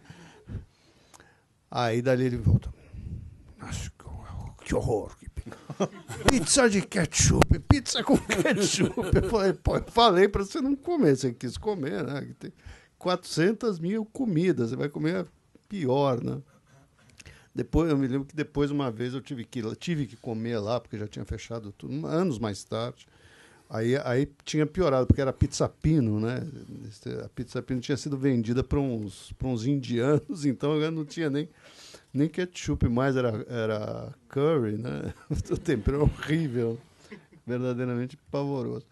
Mas eu não me lembro, Carlão, direito, de circunstâncias de produção, porque, quer dizer, eu entendo o Jairo fez muita coisa. A dificuldade de trabalhar em equipe mesmo, né? Uma coisa assim. Não, é verdade. Não, mas ele perguntou. Os filmes dele mesmo. Esse período da Folha, ele fez muita coisa, é verdade. Eu acho que o Jairo teve essa estabilidade nesse momento. Entendeu? Isso favoreceu muito ele. Ele tinha o carro, a gente ia passear né, para vários lugares, ia filmar, fomos filmar uma vez em Guarujá, Santos e tal, e ele tinha isso, quer dizer, ele tinha um apartamento dele, ele se organizava muito, né, ele tinha cada coisa em um lugar, ele era muito organizado, então tudo isso favorecia, eu tenho a impressão que favoreceu muito essa criatividade do Jairo, né? Ele ter saído da Folha foi... sabe, o jornal também tem uma coisa um pouco ruim, porque o jornal te favorece também a pensar que você é importante, que as pessoas te acham importante, mas as pessoas não te acham importante, elas te acham importante porque você está no jornal, o jornal é que é importante, entendeu? Então foi um golpe que ele acusou muito pesado. Então acho que há algum tempo ele ficou bastante instável, assim, enfim. Mas tem um fato, né, básico, na verdade. O Jairo foi embora, mandado embora da Folha por Boris Casoy. Entendeu? E, na verdade, tem uma coisa, ele respondia para o Boris Casoy. Ele estava se lixando porque o Boris Casoy falasse. Um dia ele recebeu uma recompensa. A Folha tinha, acho que tem isso até hoje, que ela escreve, que era assim, ele respondeu, mas eu também teria, eu digo para você, se fosse uma imbecilidade que eu ouvi, eu responderia da mesma forma também, não é? Eu acho que ele foi mandado embora sem justa causa, na verdade. Mas ele respondeu, na verdade ele respondeu. Por causa de um filme de Werner Herzog, que trabalhava um ator chamado Bruno S., que era um ator que eu acho que tinha saído num sanatório, etc. E tal, que fez o Enigma de Gaspar House. E que fez mais alguns outros filmes. Tal. E a Folha começou a ter, e ele fazia a ficha dos filmes. E diz a lenda de que entrou 3 vezes, entrava assim, o filme Bruno S., e tinha tido uma ordem interna lá, inclusive do Boris Casoy, não botar abreviatura de nome lá dentro. Né? Aí o idiota chega, alguém escreveu para Folha, escuta, estou mandando que Bruno S. é esse aí, etc. E tal, né? Aí ele disse que o Boris Casoy veio com a maior cara de estronço lá e falou assim para cá, ó, eu já falei para você que não pode pôr nome com abreviatura. E o Jairo falou assim, mas você é uma besta. Bruno S. é Bruno S., porra. Então você está despedido. Esse foi o motivo que ele foi mandado embora. Chamou o Boris Casoy, que é o editor dele, de besta. Eu teria chamado da mesma forma. Ele falou assim, vai brigar com o Werner Herzog, não comigo, pô. O cara chama Bruno S., que culpa que eu tenho, né? Por causa do Bruno S., ele foi mandado embora. Isso diz a lenda, né? Entendeu? Pode até ter a história, mas não duvido não, viu? Como ele tinha ele era na verdade, uma pessoa adorável. Em alguns momentos, mas era uma pessoa seca, né? Como uma pessoa extremamente seca. Quem não encarasse muito isso... Ele não tinha paciência, né? O Jairo nunca teve... O Jairo não tinha paciência. Não tinha paciência. Né? Agora aquela besta vai teve... reclamar porque botou Bruno S. O Jairo não gostava de discutir. Né? Eu me lembro assim de alguém chegar e dizer, não, porque tal filme... Eu fui ver, o filme é ruim, o Jairo virava e dizia, você não soube apreciar tal filme. Né? Encerrava. Aí ele contava, fulano não tem papo, não tem conversa e tal. Ele era muito assim, né? Não era muito, ele tinha esse lado muito irracível. Né? Não, e outra coisa que é fantástica de lembrar, sabe, quem segurou o Jairo muito tempo na Folha de São Paulo foi o Tarso de Castro. Isso é fundamental. Que levou ele para lá, inclusive. Levou, ele Tarso de Castro era um gênio. Estava muito bem, um alcoólatra, né? Ele gostava de jornalista, achava que jornalista tinha que ser bêbado mesmo, né? Entendeu? E levou ele para lá e dava espaço para ele, abria o espaço para ele, eu saio, de casa, ele Boris Casoy, o que você quer? Você acha que o Jair vai continuar no lugar que está o Boris Casoy? Não é? Impossível. O cara deu respondão, ele disse que respondia na lata mesmo. E aí a história do Bruno S. foi a gota d'água. Conforme diz a lenda, foi a gota d'água. Falei, então você está despedido, pode voltar mais aqui amanhã, pega a tua conta, etc e tal. Depois você foi mal educado. Que essa foi a justa causa. Ela respondeu para o editor. Entendeu? E esse ano que ele sai da Folha também é o ano que ele faz o último filme dele, né? O Insignificante. E até vi algumas coisas que ele escreveu e falou que ele tentou fazer filmes depois, mas o Super 8 estava muito caro e não teve dinheiro. Ele é verdade, isso você tem razão. O Super 8 subiu muito de preço. Aí as duas coisas, ele não tinha mais um trabalho e o Super 8 ficou mais caro. E como ele pagava... O Jairo, é verdade, não foi bom você falar, porque de fato eu me lembrei disso. O Jairo foi responsável certamente pelo meu pior investimento na vida, que foi uma câmera de Super 8 com um magazine de 10 minutos, que tinha acabado de sair. E ele falou, você tem que comprar essa daí, você tem que... Eu acho que eu juntei, eu não tinha dinheiro nenhum, juntei tudo que eu tinha, comprei aquela câmera. Quando eu chego aqui, tinha entrado o vídeo, né? Ninguém mais usava. Já estava o vídeo aqui, né? É verdade. Então, isso que você está falando está certíssimo. De fato, o Super 8 se torna uma coisa obsoleta, né? Anacrônica. E aí já não dá mais para... Acho que já não podia mais fazer esse texto. Acho que uma bela... Isso aí. Acho que por aí. Motivo forte.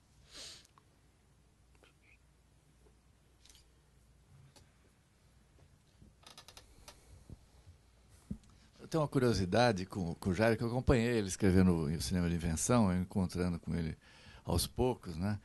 E ele contava, não, eu estou reunindo material, e primeiro ia ser...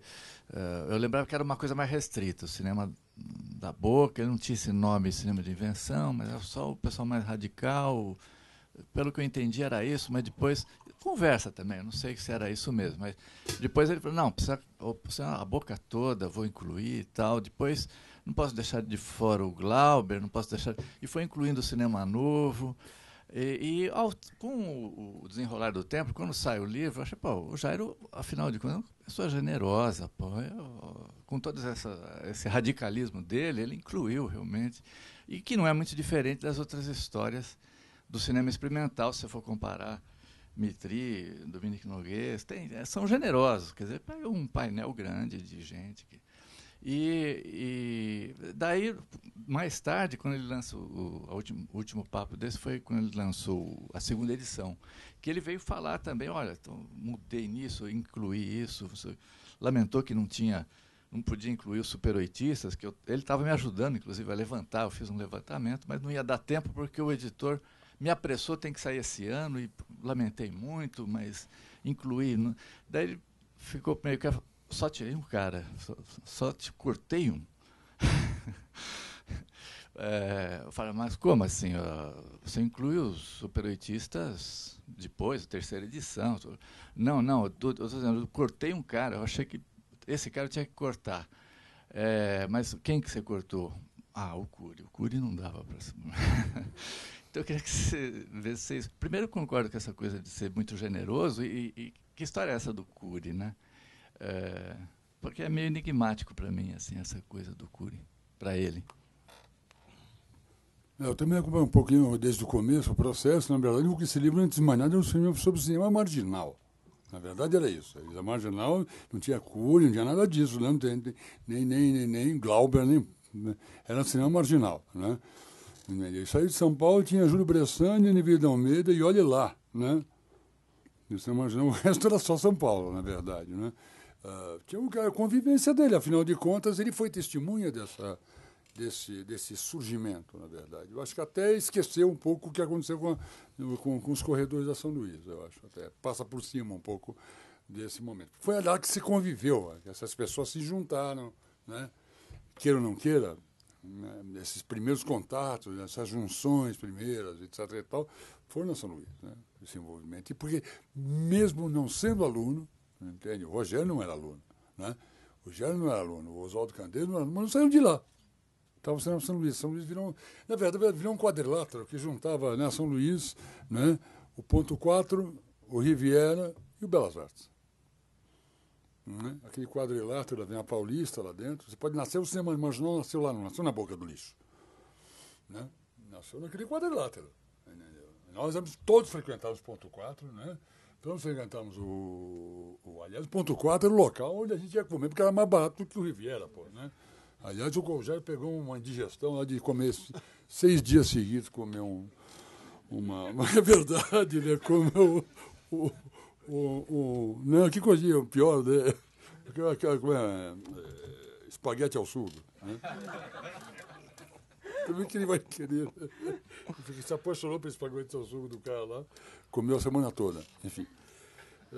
E tinha essa coisa também naquele momento, no exato momento, do Bernardo ter essa linha lá. Não vamos esquecer disso, hein? Entendeu? Que era um momento importante, onde foram exibidos os filmes, todos os cinema marginal passaram lá, né? Eu assisti a única projeção em São Paulo de um filme perdido do Rosenberg, chamado Imagens. Estamos eu, Jairo Ferreira, mais 2 ou 3 pessoas. Filme mudo, né? Que tem a cena da castração, entendeu? Que o laboratório perdeu. Não existe negativo mais do filme. Eu perguntei para ele, né? Então eu tive a oportunidade de ser um dos poucos caras a assistirem isso daí. Tem outros filmes que a gente viu, O Jardim das Espumas, enfim. Então, de uma certa forma, o livro era sobre isso. É sobre esse momento cinematográfico, essas pessoas que estão lá. E aí começou, mas não dá para não entrar o Cury, entendeu? Aí começou a dar um pouco o sentido também de cinema independente, né? Não é? Aí a coisa foi somando, né? E aí, porque achar que o Câncer era também um filme com o mesmo espírito de Grude, etc. E tal.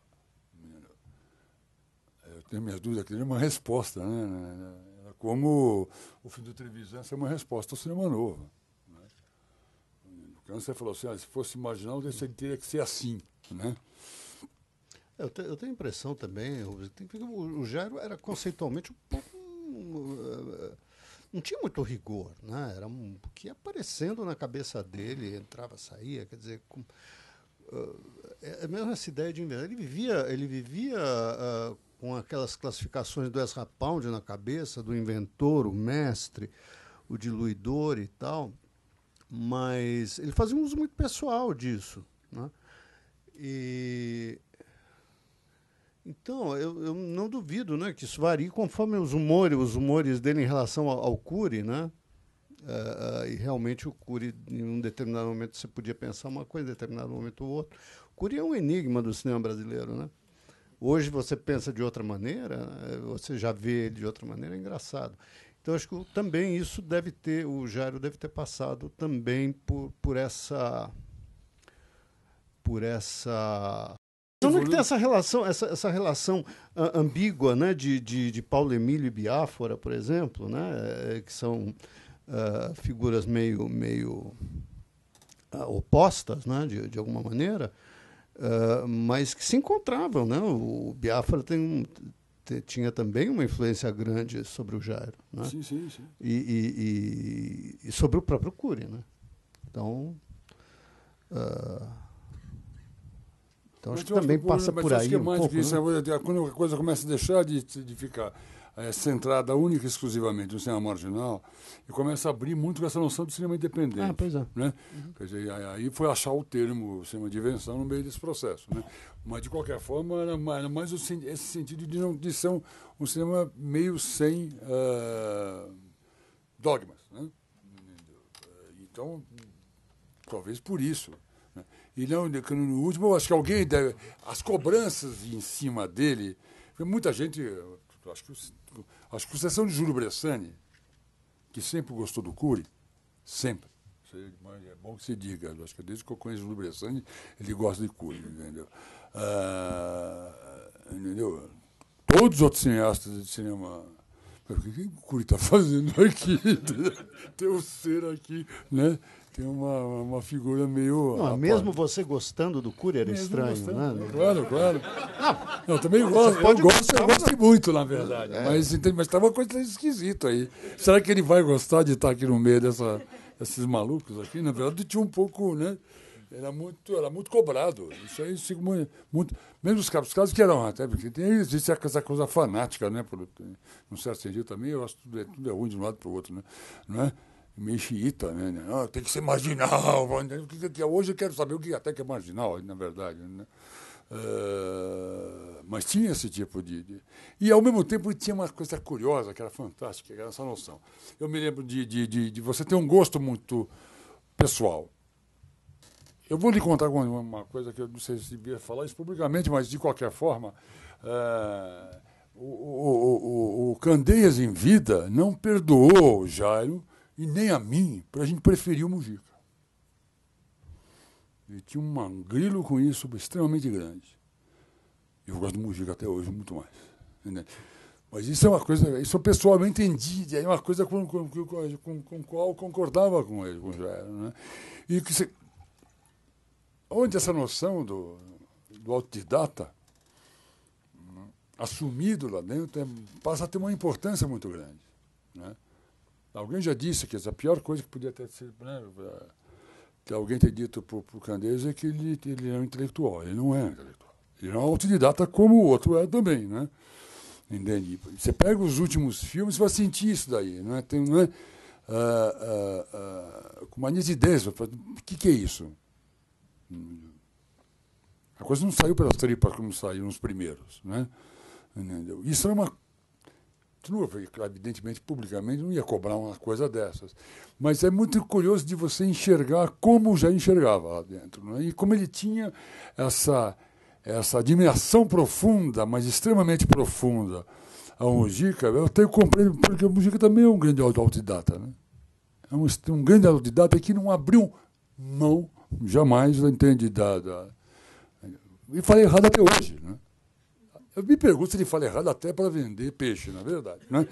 Eu queria um pouco, né, parece um pouco de representação, né? Não é possível, a essa altura do campeonato, o cara errar o português daquele jeito. Depois vê como funciona. Diz que ele fez os caras morrerem de rir lá em Roterdã, quem esteve lá na Holanda, foi? Diz que os caras começaram a falar, fez a performance dele, o público o holandês. Eu fico imaginando a reação dos holandeses, né? Eles adoraram. Né? Deslumbrante, né? Entendeu? Não, porque joga o uma Mujica praga tem no isso. holandês. O Mujica tem isso de ele falando em português, né? Mas ele é um artista, né? Quando ele entrou com aquele, não, ele começou, alguém perguntou para, não me lembro exatamente o que perguntaram para ele, né? Ele falou: mas eu fiz alguma coisa assim, falando bem baixo. Você! Ele chamou toda a plateia, né? Impressionante. Só prestavam atenção nele, né? Impressionante. Mas tinha essa coisa que era fantástica. O cara não abdicava. Ele adoravam. Ele tinha uma admiração pelo Mujica, acho até o fim, né, da vida lá dentro. Mas extremamente profunda e assim, muito profunda mesmo, sincero. E eu gostava porque o cara não nos perdoava essa ligeira preferência, né?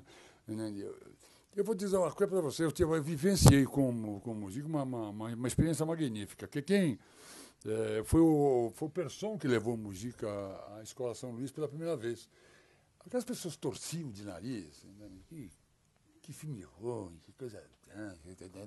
Que passou a meia-noite levarei sua alma, né? Então, olha, a meia-noite levarei sua alma, isso está enfrentando um momento, 1965, 66, lá, dos caras querendo só filme político, entra aqui, eu me lembro que quase me bateram. São Luís era muito louco também. Quase me bateram, a gente tinha ido no cine Los Angeles ver Naked Kiss, Beijo Amargo, do Samuel Folha. Eu sei de lá dentro, o maior filme do cinema mundial, exagerava, né? Coisa de fanático mesmo, né? Tem que pegar e levar todos os colegas, quase me bateram lá dentro. Né? Você vai ver um filme reacionário, não sei o quê, né? De direita.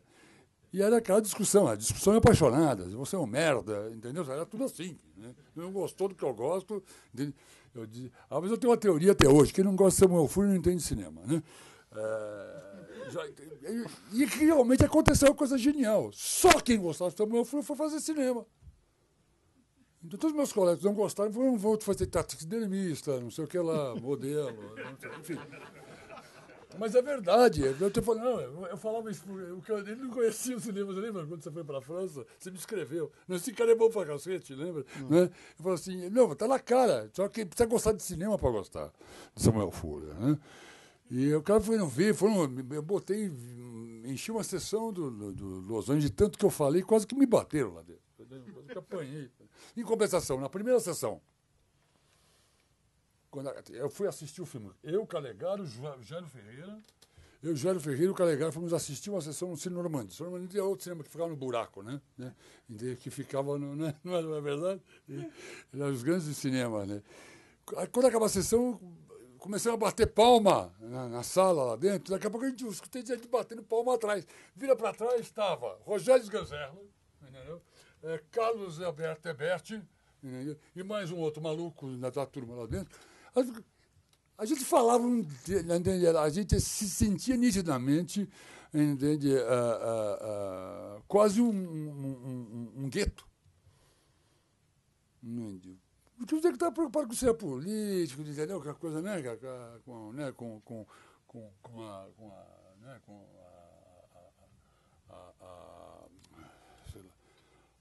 A mostragem do cinema, que tinha que fazer o cinema para mudar o mundo, etc.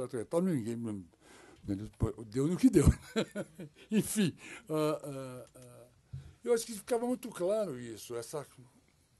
Havia um grupo lá dentro, e esse grupo é muito isolado, né? Um grupo muito, muito independente, na verdade.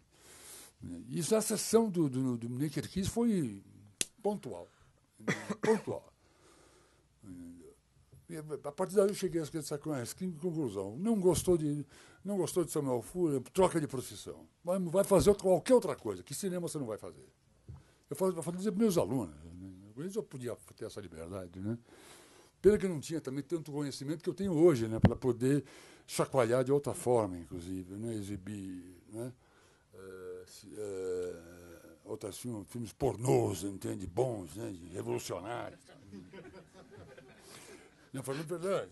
Hoje em dia você faz isso. Ei? Hoje em dia você faz isso. Mas não fazia. Naquela época, o máximo que fazia era exibir Sheimamura sem legenda para os meus alunos. Tem o Eduardo Valente disse que um dia eu vi assistir aula, porque ele fazia. Ele chegou lá e falou assim, o cara louco, o cara pegou e projetou um filme japonês sem legenda, não explicou nada para ninguém. É que meus alunos não precisavam de legenda. E nós já estamos habituados, na verdade, a ver.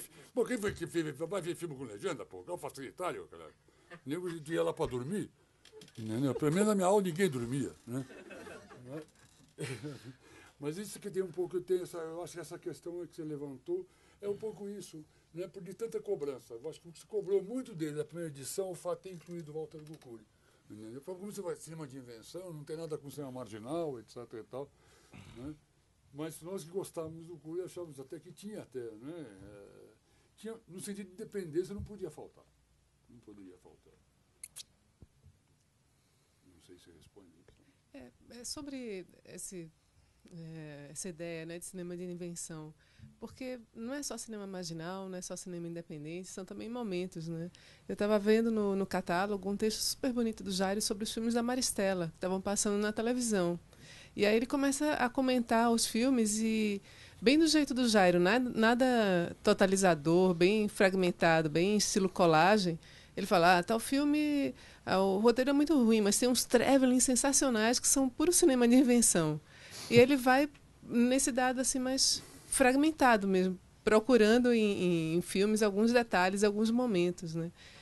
E aí eu acho que isso explica um pouco essa variação também entre Isao Kuri, qual o recorte que ele faz. Eu queria saber mais da produção dele da Folha, dentro dessa coisa de você fazer resenha de filme diário, tal, de filme em cartaz, se tinha esse lado mais fragmentado mesmo, mais de colagem ou não. Não, tinha também. Tinha evidente que não era... Até onde eu me lembro, é claro, né? Talvez fosse menos radical do que os textos que ele fazia em outras circunstâncias e que eram para pouca gente e tal. Mas também tinham. Também tinha o estilo estava lá, o estilo estava presente, né? Esse modo de observar o mundo estava presente lá, sem dúvida. Na própria Folha tem textos que eu lendo não sei se é o que o cara que ele está entrevistando falou ou o que ele escreveu. Ele fazia isso até na Folha, menos, mas fazia. Isso ele fazia mesmo. E ele também tinha coisa que ele inventava, né? Algumas entrevistas. Ele próprio fala isso quando a gente exibiu aqui a entrevista com ele. Ele fala que muitas vezes ele tomava essa liberdade de inventar o que a pessoa que ele iria entrevistar porque ele já sabia meio, ele já era amigo e já sabia, então ele podia inventar. E se ele colocasse que o cara falou de verdade, o jornal não ia deixar, então ele sabia meio que podia, não podia, então ele inventava. Fazer o apócrifo, né? Naquele tempo também o jornalismo se inventava muito, né? Agora é que mais finge que não inventa, né? Você cola, né, duas coisas, dá uma invenção do mesmo jeito, mas as aspas vão estar lá, exato. Ele mudou o Brian que eu diga, né? Quem você quiser, né? Já que a lenda, né? Isso daí, exato. Se a lenda é mais forte que a realidade, imprima-se a lenda. Né? Isso daí é corrente, né? É corrente, mas... Só uma coisa que ele perguntou, que eu acho que devia, na verdade, a gente acabou apontando e não passando por alto. Isso não é uma... Vamos ver, até mais, que vai falar de um amigo, mas não é uma crítica. Mas existe uma coisa que foi, eu acho que mexeu muito com a vida do Gênero, no momento que você está falando, por que não fez mais um filme. E isso foi... Eu não sei por que alguns grandes criadores, isso é normal acontecer, em um certo sentido, acho que tem... de uma certa forma, começa em algum momento da sua vida se espelhar demais numa figura, num ídolo, entendeu? É possível você dizer que eu acho que, de uma certa maneira, sem parecer, vamos falar, ou não, vou repetir novamente, não é uma coisa crítica, uma coisa, mas tem uma coisa que tem que ser pensada sobre isso. Eu não sei se um pouquinho menos de voduzagem, né, um pouquinho menos de vaca sagrada, entendeu? Um pouquinho menos de Orson Welles não teria ajudado, não teria sido bom para o Silvio dos Ganzerla no final da carreira, entendeu? Assim como eu acho que, na verdade, Raul Seixas foi a figura que, na verdade, ele transforma a vida dele num espelho da vida de Raul Seixas. Isso foi uma cagada, desculpa, entendeu? Isso como amigo pessoal dele, ele pegou uma referência, não é? Entendeu? Essa coisa de transformar a figura do maldito lá dentro num crivo, né? Entendeu? Isso foi... A gente, como amigo pessoal, tentou, na verdade, né, chamar a atenção muito lá dentro, várias vezes, entendeu? Muda de ídolo. Mas, né, Carlão, pega Beethoven, hein? Mesmo profissionalmente foi muito... Morreu 100 anos, hein? Mesmo profissionalmente foi muito ruim, porque ele fez aquele vídeo, aliás, muito interessante, né? Porque a produção dele diminuiu, sobre o Raul Seixas foi embargado, né? Pois é. Isso foi muito ruim também para ele. Não, acabou virando esse tipo, virando um voodoo, né? Uma vaca... Voodoo, né? É, um voodoo, né? Bom, nosso tempo está se esgotando, é uma pena, mas eu queria pedir para o Carlão e para o Inácio falarem algo sobre o legado do Jairo hoje, assim, o que vocês acham que o Jairo deixou, assim, pra gente. Eu acho que o que eu te pergunto está no texto, na verdade. Eu acho que ele tem ele traz essa coisa, na verdade, esse contexto que é o que me fascina nos grandes autores, nos grandes pensadores, como o Jairo, como Paulo Emílio Sais Gomes, de quem eu também fui aluno, e, enfim, de figuras aí essenciais da nossa cultura geral e cultura cinematográfica, Otto Rosenfeld, etc. E tal, que, na verdade, enxergam o ato da criação como uma aventura, né? Como uma aventura, seja uma aventura da linguagem, seja uma aventura, né, das sensações, seja uma aventura, enfim, do estilo, do que não importa. Mas que enxergam que, antes de mais nada, a criação... o sentido da criação, da invenção, ela pressupõe o risco. Ela pressupõe, sem risco não há invenção, sem risco não há vanguarda, sem risco não tem criação, na verdade. E esse risco pressupõe um mergulho no escuro, né? Pode ser um preço muito caro, né? Eu acho que tem essa contingência, às vezes, de se pagar um preço muito caro. Às vezes a coisa do Agripino, não sei, enfim, que mergulham, resolvem ir lá na matriz mesmo, né? Misturam tudo de repente no processo criativo, né? Não só a coisa da dramaturgia, mas de repente a magia, entendeu? Candomblé, vira aquela salada que afeta a vida do cara de uma forma... mas não tem que passar. Talvez esse é o preço, né? Isso eu tenho a impressão que foi um grande legado dele, entende? Que eu acho que tem essa coisa de que esse compromisso é o compromisso a criação tem esse compromisso com o risco, com a aventura, com o jogo, com o mergulho no escuro lá dentro. Isso é o grande legado.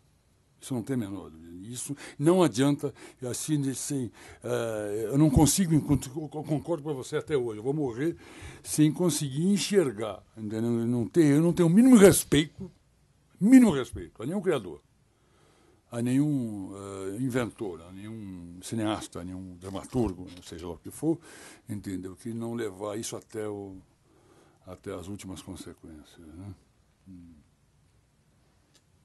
Acho que isso é tudo ali. Isso é invenção. Né?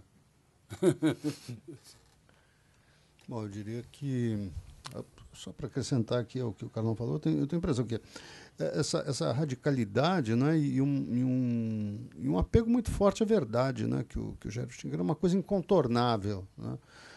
Eu acho que um dos episódios mais significativos assim da carreira pessoal, crítica, o que se quiser dele, foi quando ele assiste aquele filme do Roberto Santos, né?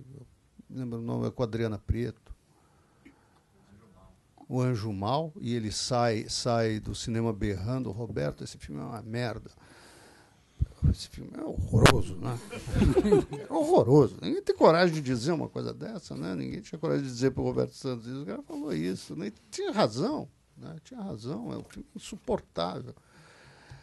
Eu acho que é um pouco isso, né? Eu já tinha muito isso, né? Estava na pele dele. Ele não podia fazer de outra maneira, né? Ter essa violência, inclusive, né? Isso eu acho uma coisa muito muito significativa, muito importante que carrega o trabalho dele, né? Carrega essa coisa de uma quase demência mesmo, né? De uma demência de verdade, né? Ligada à verdade, né? Incontornável, né? O que eu penso é o que eu penso, não dá para tergiversar em torno disso, enfim.